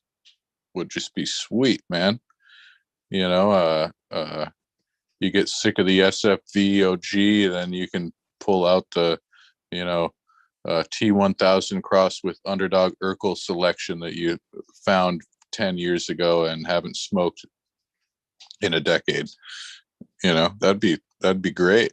That'd be really great. And genetic libraries are, it takes a ton of work just to keep a genetic library, even a pretty small one. Let's say 10 cuts is a pretty significant amount of labor that goes into keeping those 10 cuts, healthy and alive. And then the space. Yeah. It's a labor of love for sure, but you can only do so much. I've gotten rid of quite a few things in the last 4 or 5 years that I really would have liked to hold on to, but you just can't hold on to everything, man. You have to let some of them go. You have to let a lot of them go, actually, especially if you pop a lot of seeds like I do. It's like, God, I really like that one, but this one is I like it a little bit more. I can't keep them all, it's just the way it goes. Hell, even if you have all this space, you still have to do the work, Yeah,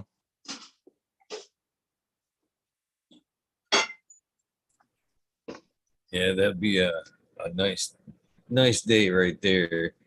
I'm usually have about 20 strains floating around in what I call the cut mom systems. I never keep a big healthy mom. Just take cuts on cuts on cuts. As that right before that cut goes into flower, taking basically the next moms from that. Yeah. Keep it rolling.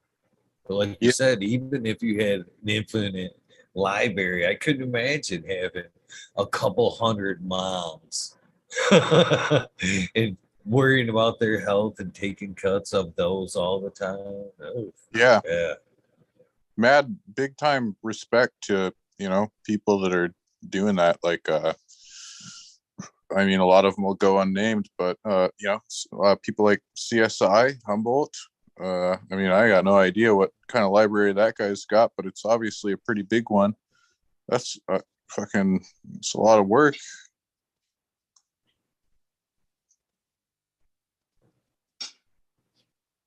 So, would you classify yourself, and this is funny because a lot of people, the answer is always different, a medical cannabis user or a recreational user? Has your relationship with the plant changed with cultivation? Yeah, I don't smoke nearly as much as I used to, honestly. Uh, um, it, it's all it's all medicinal, right? Even the recreation. Um, I remember hearing one time somebody being like, "Yeah, well, like you suffer from the human condition, man. Like just like we all do, but you, you're still gonna have to pay me for this bag because, like, it's not like you have like you know grand mal seizures or something like there's different levels of medicinal use, and I don't have any major ailments uh, that cannabis helps me with, but I know people that do.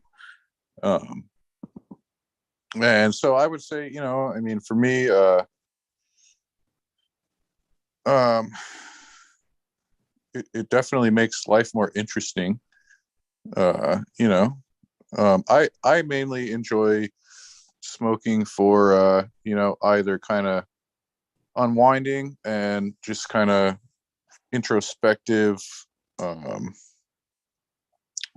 creativity, uh, just kind of enhancing my day. I wouldn't say that any of my cannabis use is like really legitimately medical, but I don't have any I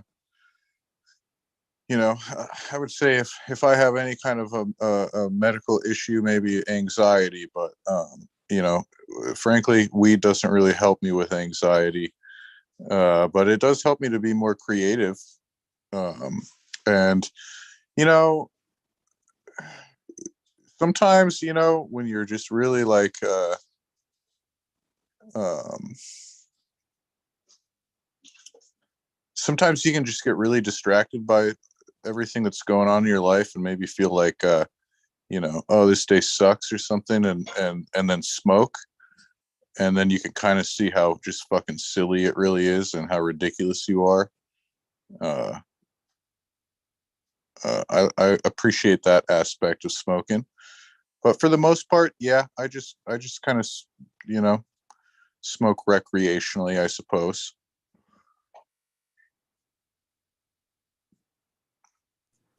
How Again, about I you? can appreciate the honesty of that answer. I lean more to the medical side, I would say, a medical user for Yeah, several reasons. Um, I have definitely beat my body up through sports, yeah, work.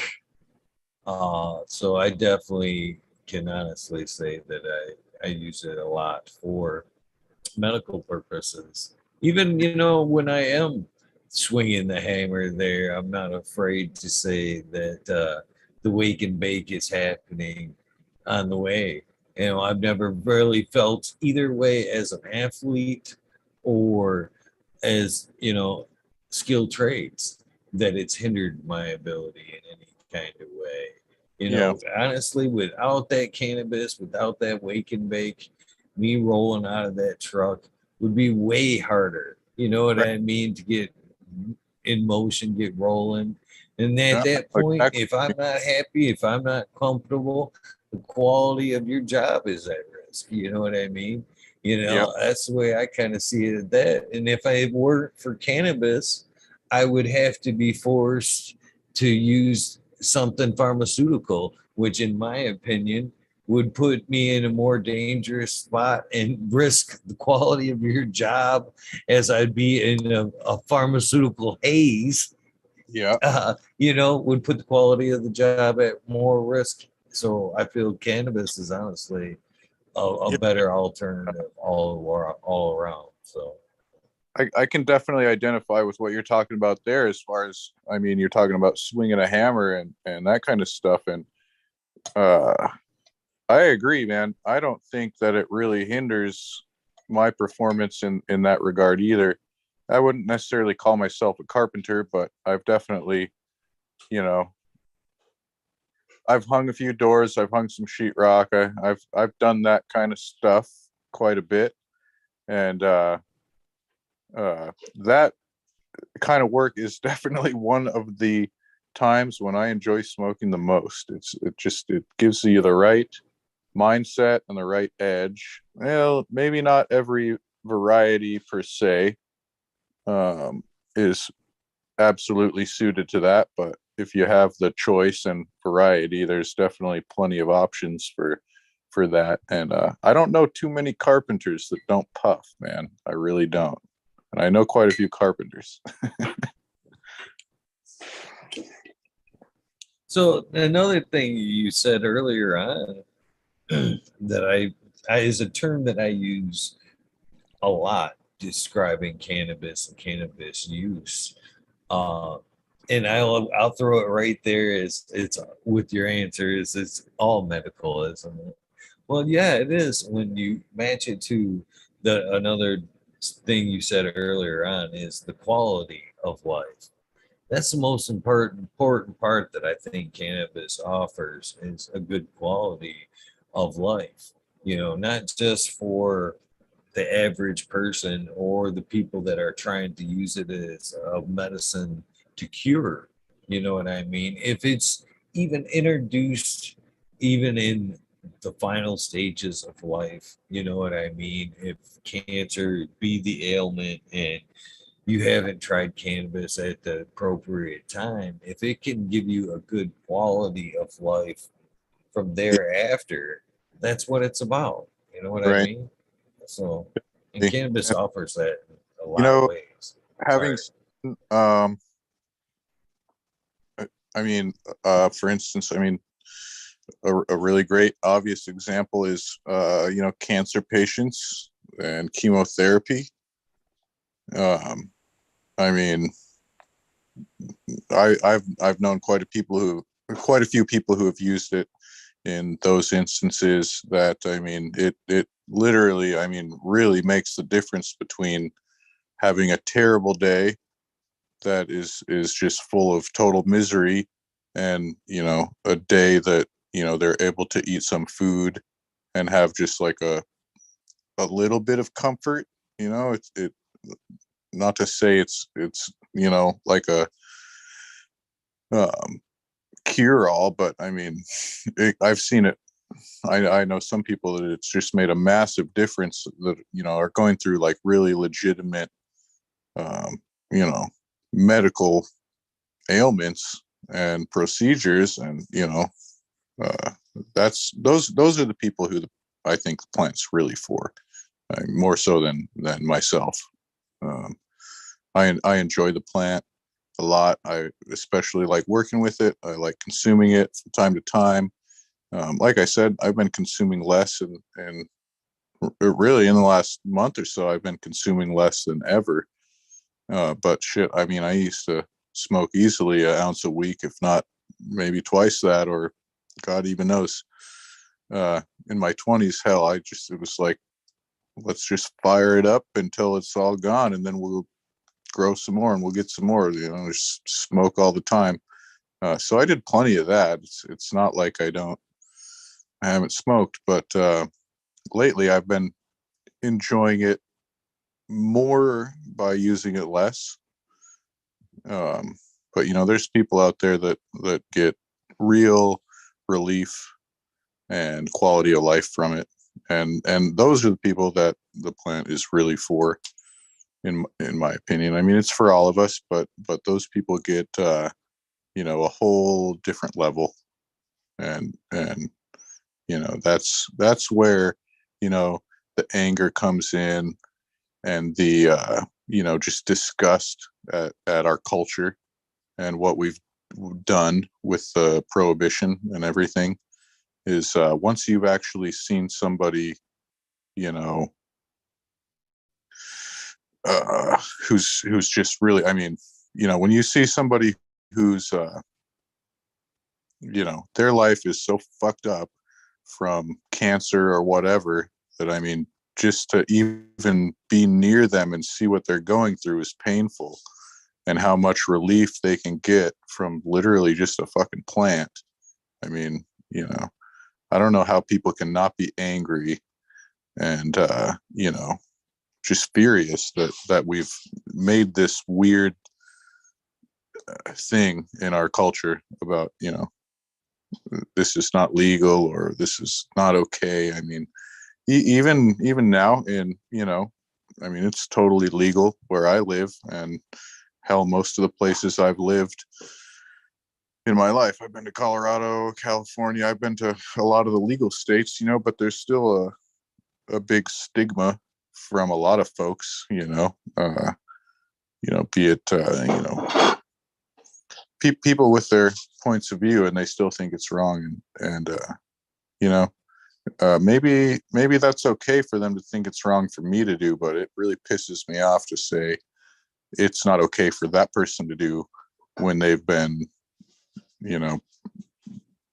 pushed into this corner physically and medically from some ailment, and to say that they can't do that is just, yeah, it's completely wrong, man. And just like anything else, I mean, uh it doesn't have to be cannabis, but it's like, man, when people are in living in that world, it's, man, give them anything. Let them have what they want if it helps them feel better, man. um I don't advocate hard drugs and shit, but it's like, man, people that are dying in serious pain, man, just like give them all the opiates they want, or whatever. Let them, there's a lot of people that are uh like actively dying and in pain, and we're all dying, but we're not all dying, right? Like, you know uh, uh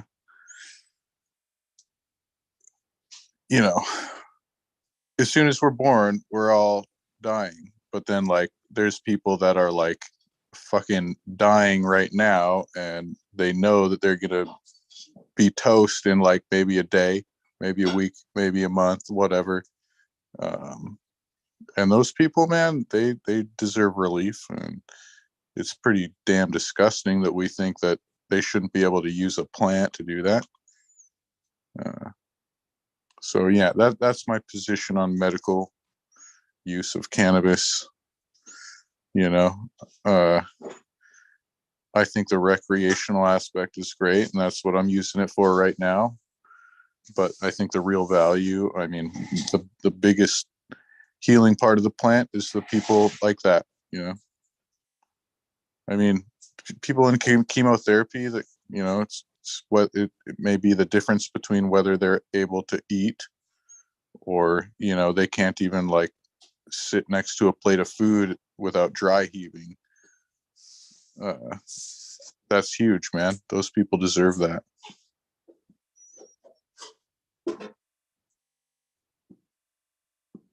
I completely 100% agree. And I feel that as the, legalization sweeps from coast to coast, we are 100% losing the medical aspect of it, to be honest with you. And it Yeah. scares me because that is the important side of it. I've lost so many people to pharmaceutical drugs, to opiates, and I have seen the power of the healing power in cannabis, and other people with cancers, seizures, a lot of different ailments.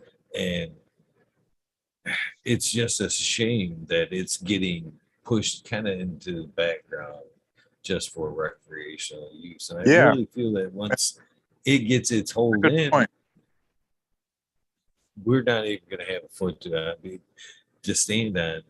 Well, one of the biggest things I point out, or I'm quick to point out on that argument, is when states go from medical and offer the recreational, especially here in Michigan, I've seen it firsthand. When first of all, it was the folks that were afraid to get the medical card to begin with, the vets, people like that had real need that cannabis could help, but they were afraid to pull that card because they were afraid to lose their benefits or get on some type of list Yeah. that it was going to harm them in that aspect in the long run. But finally, couldn't avoid it, or seen how powerful cannabis was, and then pulled that card, went and got their card, and was a legal patient, and then decided they wanted to get off that list or whatever. A lot of people, when recreational came through, said, because you can have the same amount of cannabis, I don't need that card anymore. I can grow my 12 plants. I got, I Yeah. can have the same amount. Actually, you know what the really fucked up part about this is?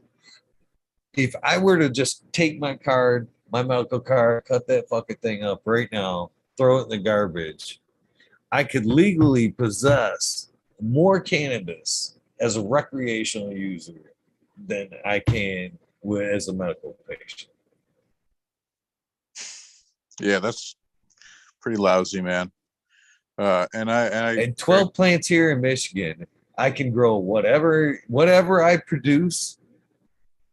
Say if I just knock it out of the park with my 12 plants, I fucking produce 20 pounds, let's say. Let's put it in a magical number.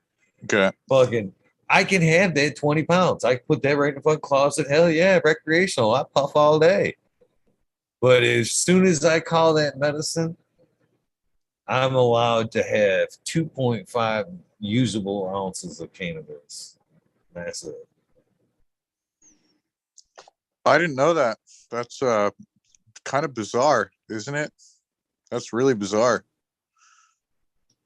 Yeah. Here, it and kind then of here in Michigan, on top of that, the recreational market is blaming the caregivers for the influx of cannabis. Why we have, like I said, every recreational household growing plants and dumping that into the market. You know what I mean? Yeah. But it's the caregiver. We have some similar things going on, and a little bit different laws in regards to the medical versus recreational and just regular home grow and everything. But in a lot of ways, man, it really is the medical use that has lost out the biggest. Because I mean, it's kind of like that here too, in a different way. That nobody medical use is limited to 2.5 ounces here, like you said. But I mean, here when it went recreational, they kind of just said like, okay, well, there's recreational now, so like, medical, they can just go to the store and get it or whatever. And that pisses me off because, the shit's expensive. And I mean, to be honest, nobody using it medically is really doing that if they were using it before, because they're not going to pay that. And they already know a guy or whatever, or maybe grow it themselves. You can grow your own here, at home, in your own home legally. And same kind of deal. I think it's like, I don't think you're limited to, how much you produce, as long as you're in, the legal number of plants or whatever. But yeah, people using it medical have kind of gotten less access in recent years, it seems like, and certainly less help. Whereas like when it was only medical, maybe not everyone, because there was definitely an element of greedy money making people in the old medical situations, but there were a lot of people that were getting access to whatever they needed without any charge, even most of the time, or if they were getting charged, it was a reasonable amount. And like, we have just outrageous taxes on recreational cannabis here, and that affects the price greatly. So like, I understand why it's expensive in the stores, but I feel like if you're an actual medical patient, you should be able to walk into one of the stores here and hopefully get it for cheaper, and also pay no tax. Because I don't know, I could ramble all day about how I think it should be, but at the end of the day, it's probably not going to go that way. We're kind of stuck in it now, and we're not going back. So we're gonna have to do our best to navigate this future market. But I'm not happy with it, and I'll bitch about it plenty. But it is here. It's not going anywhere. So it's good to just advocate, but especially locally, and try to be steering things in the right direction. Unfortunately, I think it's all going to go to money, sort of, but I hope not all. Really, I do. And I think that's one place where actually, like, the underground people and the so-called black market, or, legacy market growers may find in time, like, that we do. Because I hear a lot about it, how it's like, the legacy growers and the yada yada, and the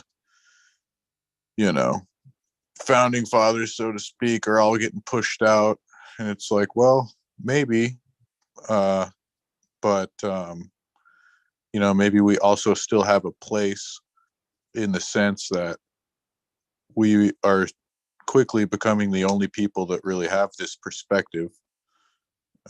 Whereas, so much of it is just going to money. And I mean, shit, now there's weed stocks and everything else, and it's just kind of becoming like any other business in a way. So maybe we can survive by just like keeping that perspective, and it's probably always going to be kind of a pretty small demographic, and that's fine, man. That maybe that's better.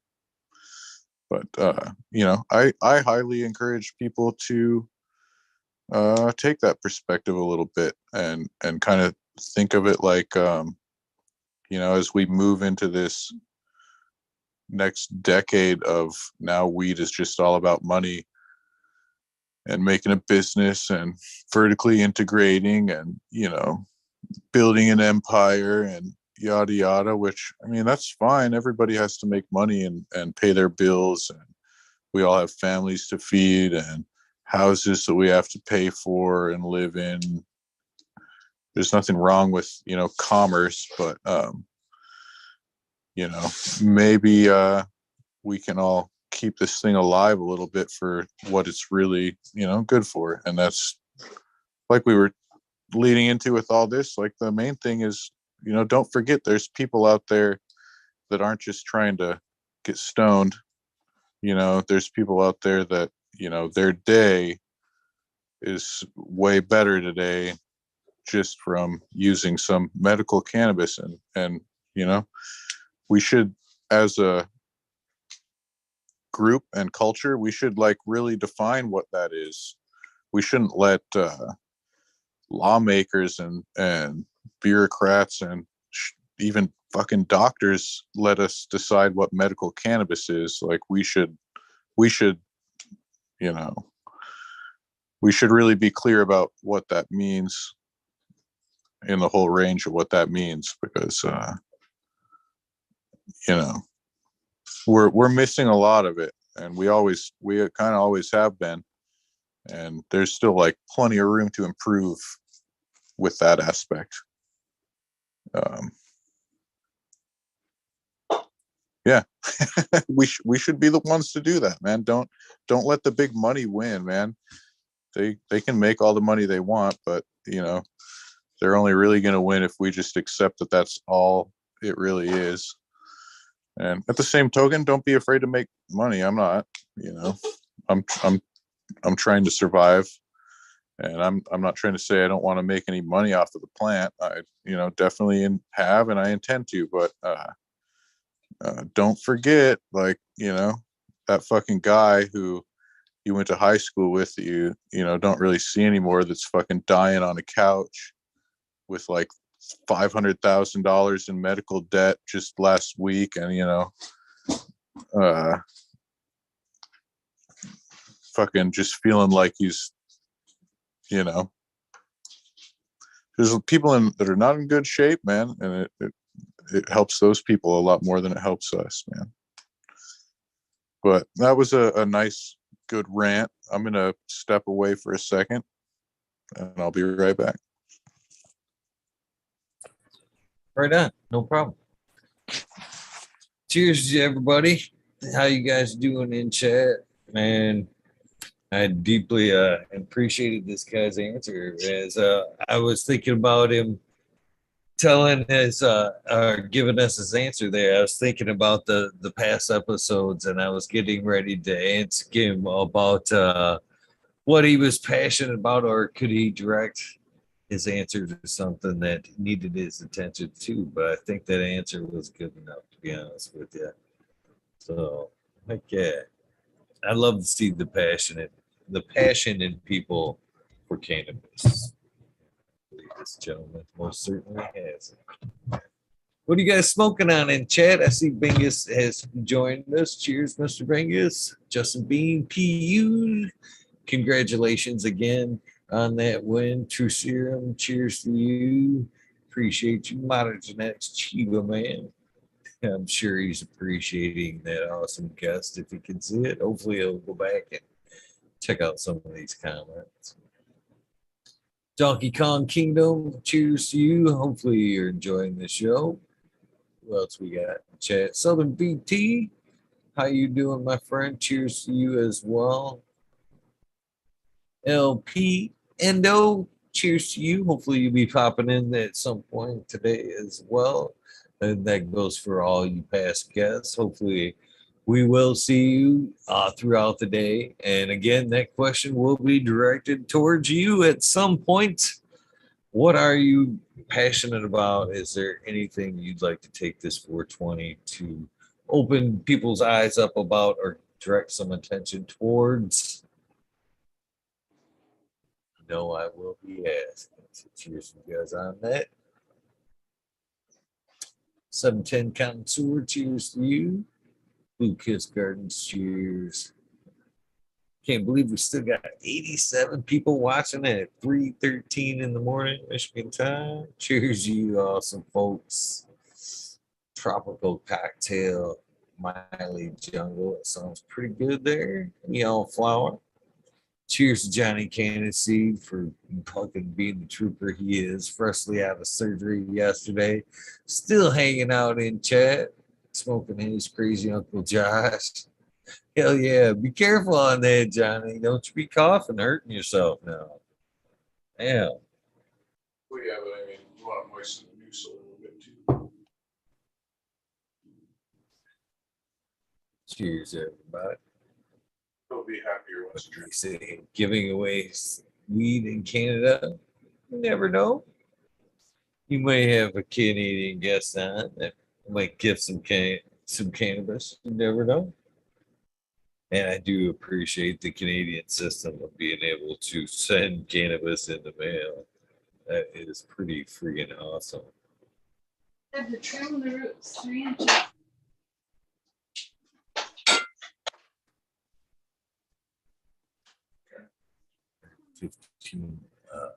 What's it say? There's my mini 15 stiletto.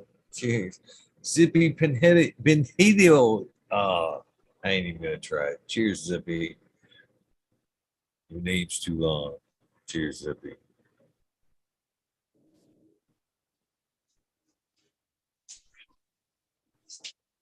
Happy 420 to all you guys. Hopefully you guys have stocked up for the day.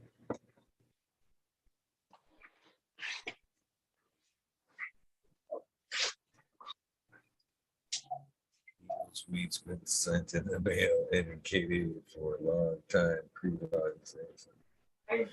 We do it here too, but it would be nice to just have the legal comfort of being able to shove it in the mail.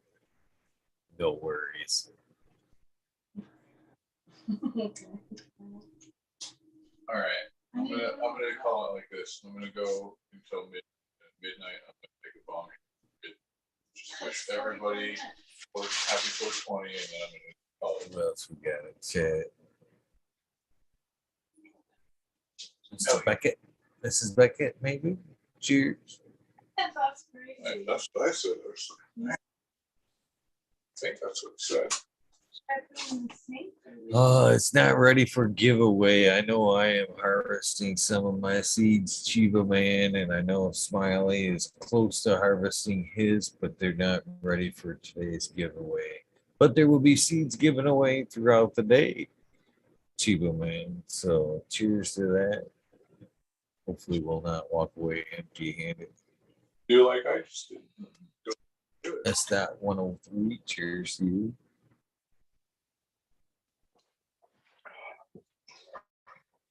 Uncle Rick giving away gift basket tomorrow. Cheers to Uncle Rick.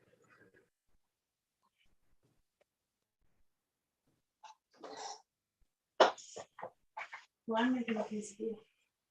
Oh, I'd have one.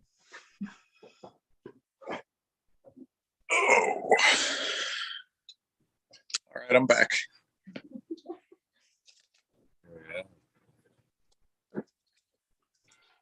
I'm still just amazed. We have a fellow weed nerd in chat that went for neck surgery yesterday.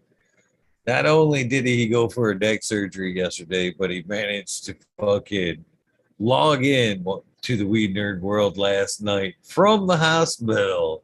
Just a few hours out of surgery.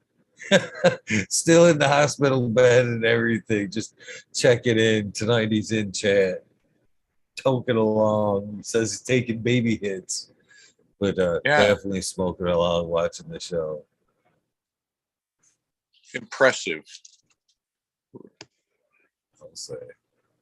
So yeah, happy 420 Eve, everybody. I'm gonna have a couple of little tokers here. Let's see, what time is it? I've got 42 minutes until midnight. I'll probably go until right about 3:18 Michigan time. You go till midnight? That's cool with me. I appreciate it, brother. That takes us real close to the 420 mark. Yeah, even in the beginning, you kind of wondered how long you'd go. Did you think you'd go this long in the beginning? I didn't really have a plan, man. I didn't give it much thought. It does. It goes by pretty quickly once it gets rolling. That's why I asked. No, I've really enjoyed the conversation. Thanks for having me on. It's nice talking with you. Thank you. And while you were stepping away there, I was kind of talking to Chad a little bit about getting back to the original idea of the 420 thing here that I do. This all started out, I've been doing this now. I'm in year three. So when I started this off, we were in the middle of what was a rabbit hole back then, which is like basically we do this. This is how the channel works. Basically, you're offered an opportunity to come on and talk with me, and then from there on, the Zoom link that I have sent you is always good. So Monday nights is a Weed Nerd World. Wednesday nights are an earlier Weed Nerd World West Coast takeover. Monday nights is 2 a.m. my time, Eastern Standard Time. West Coast takeover starts at 11:30 my time, so it's an easier shot for some of the earlier folks that can't wait till 2. But the Zoom link that I sent you is good. Anytime there's a Weed Nerd World in the title, you fuck come hang out, smoke, talk whatever we're about, change the subject, talk about whatever. Interesting. So I dig that. That's a really interesting format. I'll be honest, I haven't really tuned in much, man. Somebody told me about you. Said I should hit you up and go on the show when I did a little auction thing with Boneyard. When I got COVID and we were all just whatever, just do an auction to kind of raise some money when I wasn't working. And I think it was Dirt Road Dude that you mentioned earlier, maybe, if not him, somebody. And they were like, you should check out Eagle and go on his show, and that was like, I don't know, 6-8 weeks ago, probably, something like that. When I first picked up, we had another appointment to go on, and I was just like not able to get it to work, man.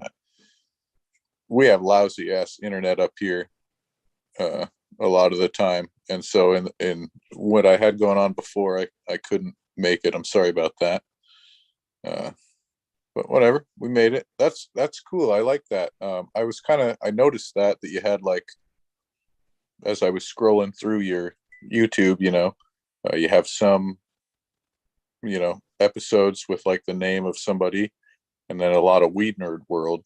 But I hadn't watched any of the Weed Nerd World. I didn't catch that. So that's cool. Thanks for letting me know that. I would have never. Yeah. So the other opportunities of, like I told you pre-show, that the time slot was from 11:30 to 4:20. The other opportunities for Weed Nerd Worlds are random. Say if we would have only went for hour or whatever, there's been a few that's only went half hour, a couple of 20 minutes and been out, a couple of those.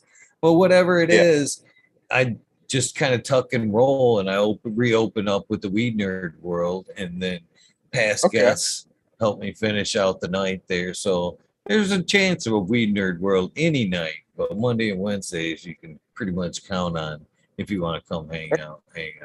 Cool. I'm sure I'll pop in again, man.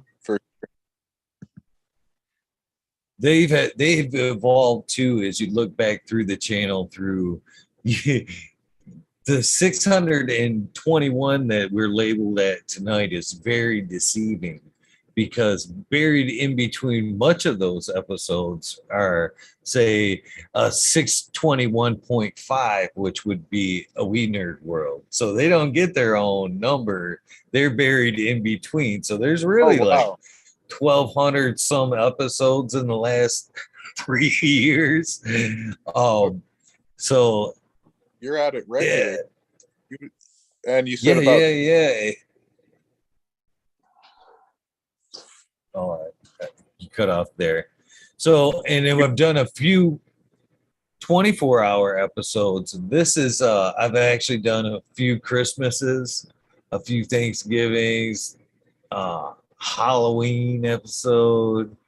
Of course, will be the third 420 episode, and basically 24 hours, man. I'll be rocking till this time tonight. okay. Before I shut it down. And when this Let me ask, started, go ahead. uh, uh, uh, I'd love to interview you one of these days for this podcast and do an episode if you would be into that. You know, I'll be open to and in the fact, opportunity for sure. let's just do it right now, man. You ever do any fishing? I do do some fishing. I very much like to fish. In fact, since I moved, it's kind of weird because I moved up here to where my fishing opportunities would be much greater than when I lived back downstate, and I haven't pulled a pole since the 5 years I've been up here. And Oh, really? but So, it's kind of weird, like the little things that we do when we're raising a child. I got 3 girls, and if you could believe this, they're 28, 24, and 19. My oldest girl is getting ready to have my grandson will be my first grandbaby grandson. And congratulations. I got a text from her the other day that kind of teared me up, to be honest with you. Yeah, I've got the 3 girls. I've always wanted a boy. I love the girls, but I am very much looking forward to the grandson. And Yeah. what the text said the other day, random, was I can't wait for Chase to be born so we can take him fishing. Oh, yeah. She's always treasured those moments of when she was young that we used to go fishing. She can't wait to pass that on to the son. Excellent. Yeah, man. What a thing to look forward to. And I get, I can resonate with that too. It's definitely been a generational thing in my family, you know, and for a lot of fishermen, I guess probably that's a lot. That's something really fun to look forward to, man. I take my kids fishing, and my father and grandfather took me fishing, and yeah, awesome. Good for you, man, and congratulations on that, man. Right on. What Nothing kind of like you're talking lake fishing out there mostly. I would, right? You said Michigan, I think, yeah, didn't you? yeah. Bass, bluegill, small fish, pan fryers, really. Nothing Okay. like what I seen you pulling out over there on your page, man. That's them some weird nice sized fish you'd be pulling out over there. So Yeah, yeah, right on. cheers to you. Yeah, here's to you too, man. I haven't done much of that kind of fishing like you're talking about.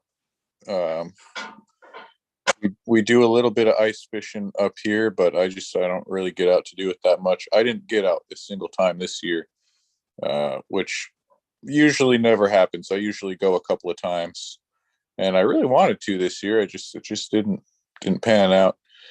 But yeah, I like to try to hit the ocean a few times, and I definitely hit the river here after salmon, and mainly salmon, a little bit of trout. Really regularly. I live on the Kenai River, which is like quite a river for the salmon runs, and I look forward to it every year. It's coming up. It's not too far away. King salmon, silver salmon, sockeye salmon, humpies, which, pink salmon. Yeah, man, that's most of the fishing I do is mainly on the river. But yeah, that's cool, man. You mainly ice fish, or you go out on a boat, or how do you guys like to do it? Little boat, a little rowboat or a little offshore, wherever, whenever possible. Just a bunch of Yeah. small lakes around me, especially since I've been up here, man. Like I said, man, I'm really missing out because I'm surrounded by lakes. Just within a small vicinity, I bet you there's 4 good-sized lakes around me and a river, the Savo River, which flows through, pretty much the backyard. So I can't believe that since I've been up here, I haven't pulled a pole not once. Yeah, I can't believe it either, man. What's wrong with you? So, I don't know. Well, it's been a huge change of life. I don't know. The slowing down. I don't I'm know. just joking. I know how it is. You get busy, man. You get a lot of things going on. But yeah, get out there, man. Try to get out there this year. You're going to get out there with your grandson, I know, before too long. Yeah, I definitely will not miss that opportunity. That's for sure. I wasn't into fishing when I was a kid. I fucking hated it. I did. My brother hates it How a come? 1,000 times more than I used to hate it, but he still hates it, and I grew into it. But man, I mean,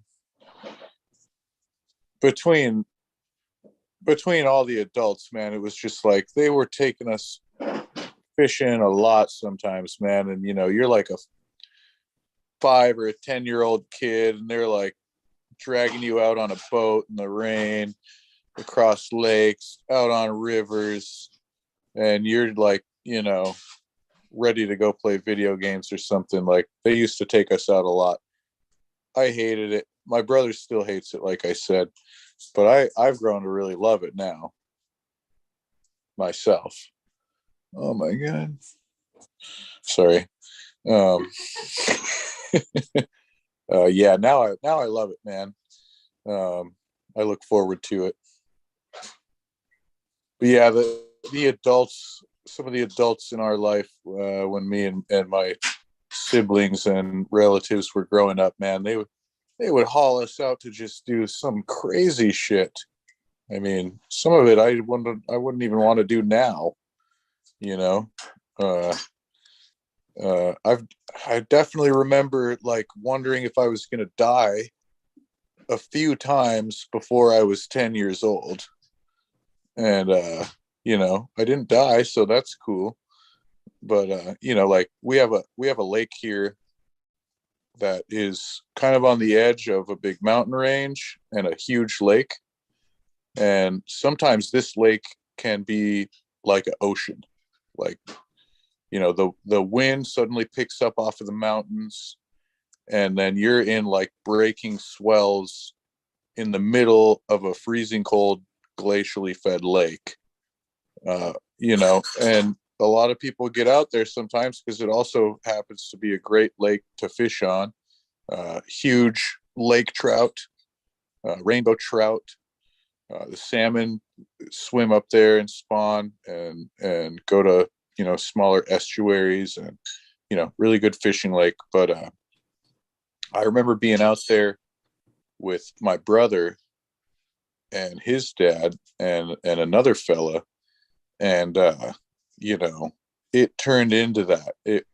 And this is probably like a, I don't know, a 18 or 20 foot skiff, more or less, with a like a 50 horse Honda or something, little outboard. And suddenly it just gets windy, and I mean, we're trying to catch lake trout, and all of a sudden they're like stuffing us up into the bow of the boat with life jackets and giving us an extra life jacket to hold on to. And we're just like going up and slamming down and going up and slamming down and shit. That went on for, I don't even know how long, man. At least an hour. I don't know. I mean, I was probably, it's hard to say in the weird memory of, you know, all these years, but I was probably 8 or 9 years old, and my brother was probably like, you know, 6 or 7. And yeah, they used to take us out to do shit like that, like every other weekend, you know. And it's just like, no, thank you, man. I'm good. We can hang on the edge of the lake and still catch some pretty all right fish, you know. Well, I'm definitely, I don't mind being out in lakes, but once I can't see land, I get a little bit of squirmish. So what I Yeah, call like big water, I'm not too keen at big water. yeah. I'm with you on that. I've worked a little bit on some commercial fishing boats briefly, and like it didn't take me long to realize that life was not for me, especially being out, like you said, when you can't even see land is not for me, man. I don't like it. I was out on a salmon boat, uh uh commercial fishing boat, and you know, it was fine. Everything turned out okay, and it was a really nice day. There was no you know, dangerous conditions, but I was out in a place like that where you can't even see land, and you know, the diesel engine died, and we were just floating out there for, I don't know, like 6 hours or something. And you know, I don't know anything about how to fix a diesel engine, and I don't know the first thing about it. I mean, nothing. You got me right. Like, I don't know anything about it. So, you know, we got the captain and kind of the second in command guy, and it didn't take me long to figure out that they don't really know that much more than I know about it. And we're like on the radio with a mechanic and alerting the Coast Guard that maybe, you know, we're out here adrift and we have no power. It's not like we have sails on this motherfucker either, you know. It's a big ass boat. We're not going to row it, you know. And I was just like, no, nah, man, this is not for me. I don't like being out here. I would be okay with it if I could at least see land, but I don't even know which direction to start swimming.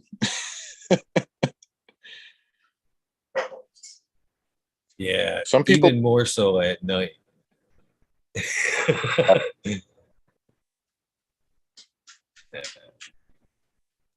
It's bad enough I can't see land during the day, but once it's nightfall and I can't at least get off that thing and run and bump into something, I'm even worse, man. I don't like big water at night either.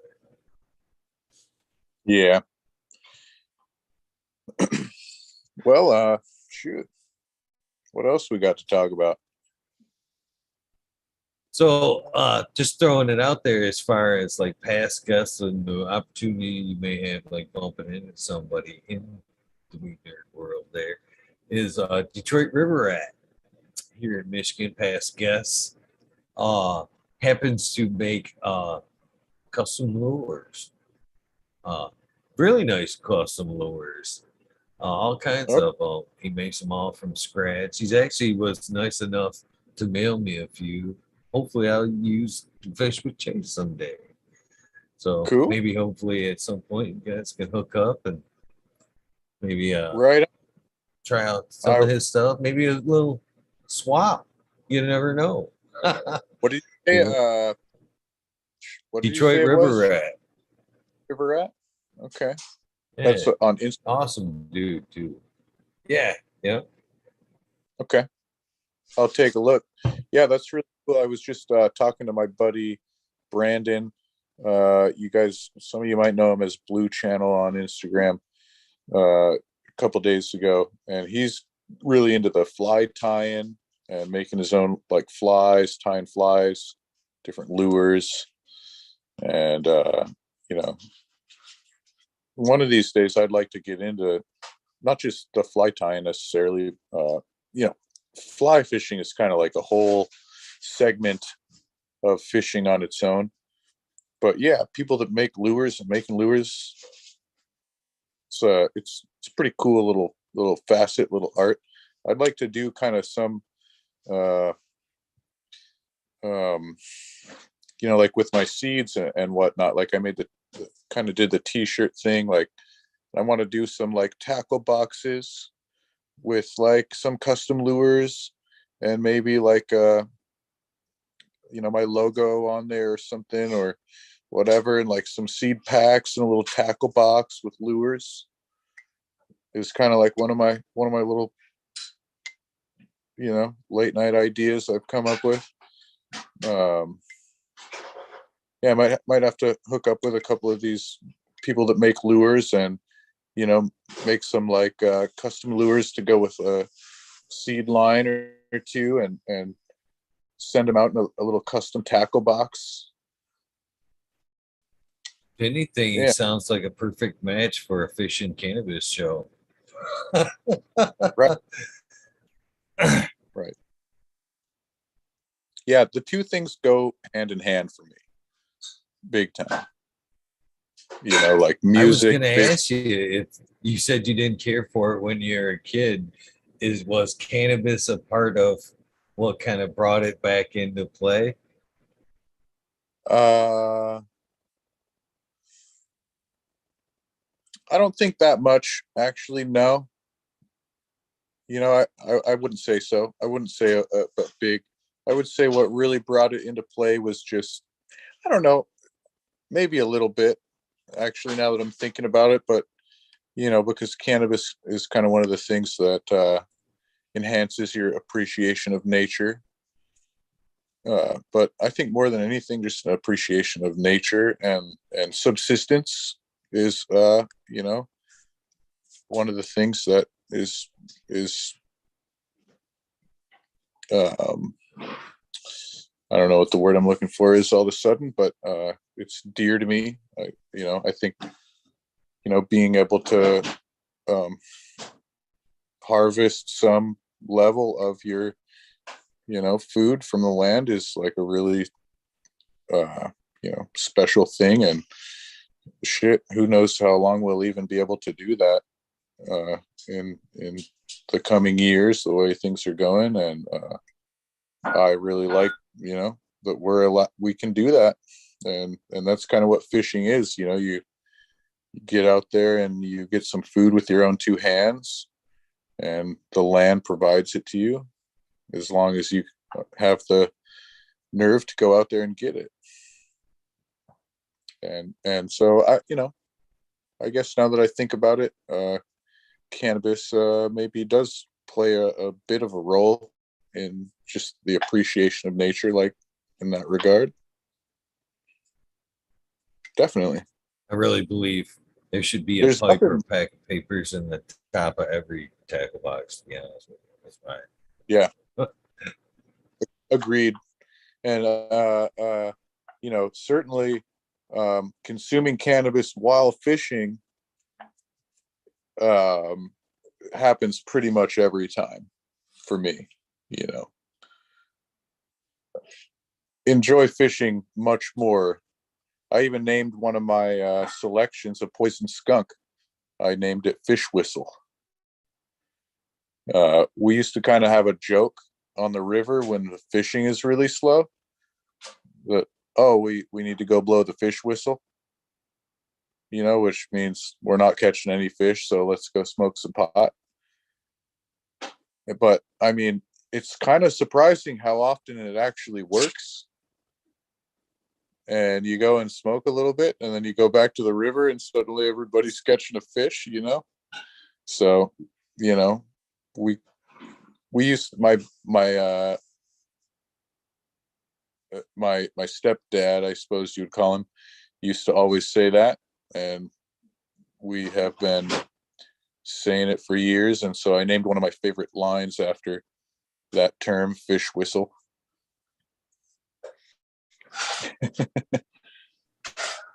That's pretty fucking cool. So another thing you said about actually producing your own food being very powerful, a very powerful thing. So that's another thing, taking it back to cannabis and the medicinal side of things. Now, Yep. Sustainability. think, yeah, what now? Not just sustainability, but now, what if cannabis is your medicine, right? And you are able to cultivate it all the way through. You know what I mean? You just said how powerful of an experience it is to grow your own food. Now, apply that same mindset to applying it to your own life-saving medicine. How healing yourself, knowing that you're healing yourself, how powerful that is. That I can attitude that provides cultivation, provides that patient on top of the medicine is Sure. critical, I think. You know what I mean? Yeah. It's huge. I mean, how could I say that doesn't resonate with me, man? I mean, that's like the name of my whole seed company and my ethos. You know, it's the Pheno Fisherman, man. It's you know, you fish the fish out of the river and you fish the medicine out of the seeds. You know.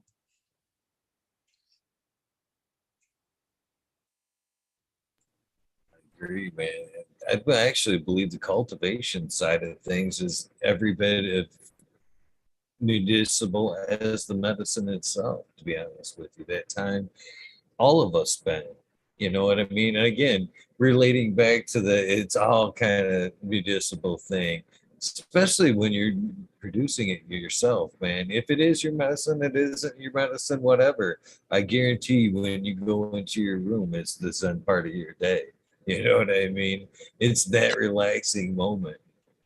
So, That, in a way, for me, the growing it has been more medicinal than anything else. We were talking earlier about, you were commenting how, oh my God, it's still light out. Like the days aren't even hardly long yet, man. They're going to be so long. It's going to be like 2 a.m. before the sun like sets for like 10 minutes and then comes back up. Right. But there's the other side of that in the middle of winter where, I mean, you know, the sun barely comes up. And you know, that's a drag, right? It's dark. And you know, a lot of us go to work, or these poor kids, fuck, they go to school and they're in a building the whole time the sun's out. Like, you know, they go to school or work in the morning and it's dark, and they go home and it's dark, and they only get to see the sun out the window or whatever, and you don't get to get out and feel that, you know, the sun on you.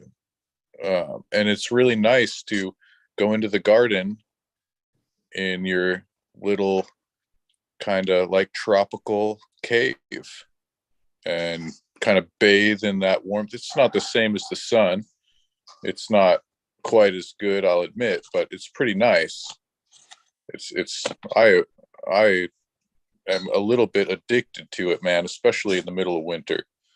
It's like going into a little, like I said, a little tropical paradise in the, you know, it could be negative 20 degrees outside and the wind's blowing sideways with snow and icicles coming off of your nose and your eyebrows, and you walk in this door and you're just suddenly in, you know, 50% humidity and 75 degrees, and you take your coat and everything and your sweater and your hat off, and you know, you get to stand around all these plants with the nice warm light bathing on you. It's really nice, man. It's one of the things that gets me through the winter when it gets like that. Yeah, that's all I got to say about that, as Forrest Gump would say. I totally agree. I have some long winters up here, but there ain't no Alaskan winters, that's for sure. It's brutal, man. It is. That's why I went to Hawaii, man, when I got out of school and was freed up. I was like, man, I'm going somewhere that you know, the daylight is not so manic, because it's like up here it swings real fast, and you know, certain times of the year are tons of fun. Summer is radical for me. I dig it. It doesn't really bother me. I can totally go to sleep if it's light outside. Some people have the opposite kind of, you know, thing where the daylight in the middle of the summer will drive them nuts. I guess, you know, I'm not one of those people. It doesn't bother me at all. I can totally go to sleep when I feel like it, and no big deal. And it's also light all the time, so you can go cruise, go fishing at midnight, or, you know, whatever. But the wintertime, not quite as enjoyable for me, man. Mr. Cabin fever is definitely a thing. And I like to think my garden helps keep me from full-on cabin fever as well. So I definitely can relate. Well, with that being said, I believe we've used up our 21 minutes that you allotted there. I'd like to again thank you very much for hanging out with me this evening. Help me kick off the 24-hour gauntlet. It has been a great conversation, and I look forward to doing this again and seeing you in the Weed Nerd world sometime very soon, hopefully. Always looking for a new conversation, new people to pop in and hang out. And, I think everybody would like to have a one-on-one or a group conversation with you as well. So I think that would be awesome.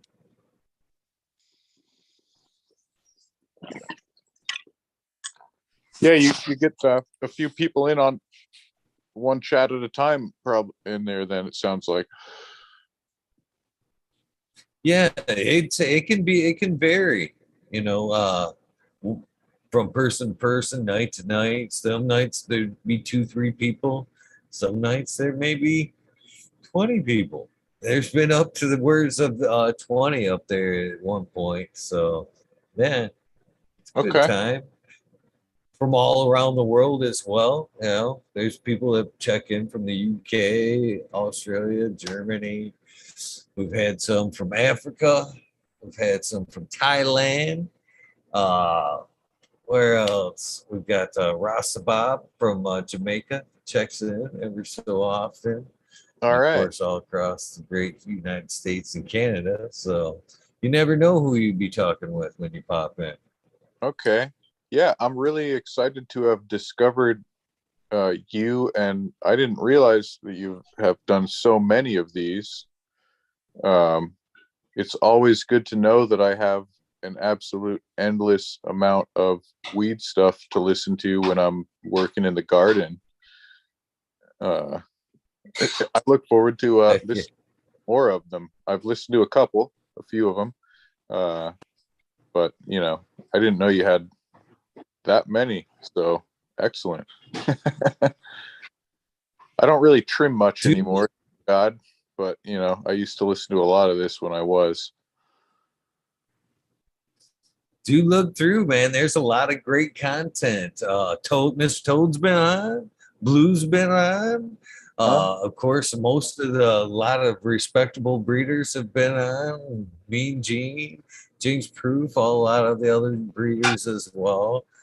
Proof, I caught that one. I caught Mr. Toad a bit, and Mean Gene also. Actually, those I think are the main three that I listen to. Those there. Duke Diamond might be through today, and I did stand out, talk to him earlier today. I think he will be popping in at some point today. Okay. In the 420 event. And again, if you get bored later on, same link, man. You can come back during the 420 event. You get bored sometime today and want to hang out. Cool. It's your fair game from now on. That's the deal. No invitations from here on out unless we're doing a spotlight. From here on out, it's up to you. You want to come hang out, grab that phone and fucking come hang out. I feel I shouldn't have to call or, Great. offer that.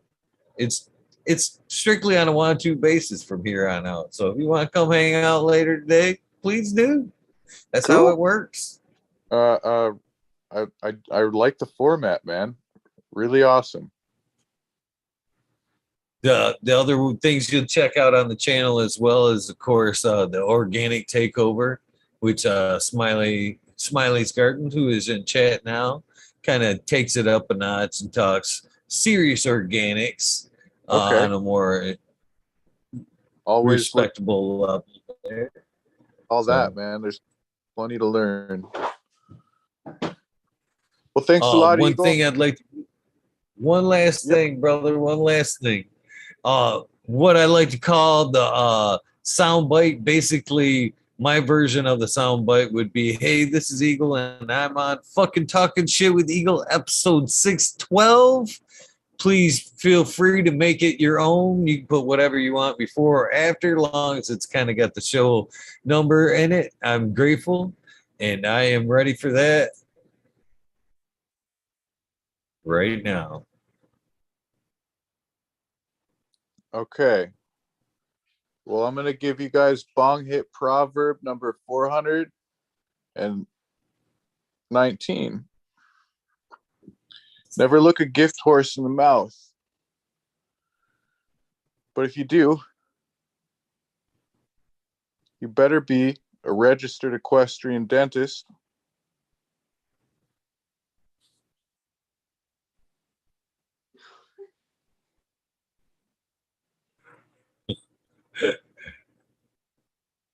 Right. Good night. Good night. Well, thank you very much. That was the most original soundbite I believe we've ever had. With that being said, let me stretch my legs and we will kick off the 420 Weed Nerd here in a few. With that being said, thank you guys for tuning in. If you're not going to transfer over into the Weed Nerd world, thank you for your time. I greatly appreciate it. Please do not forget, random acts of kindness do save lives. Don't be afraid to do something nice for somebody. I guess I am out of here. Thank you very much. Feed the soil, feed the plant. Pheno Fisherman on Instagram. All the links are in the title and will be found on the website as well. With that being said, I am out of here.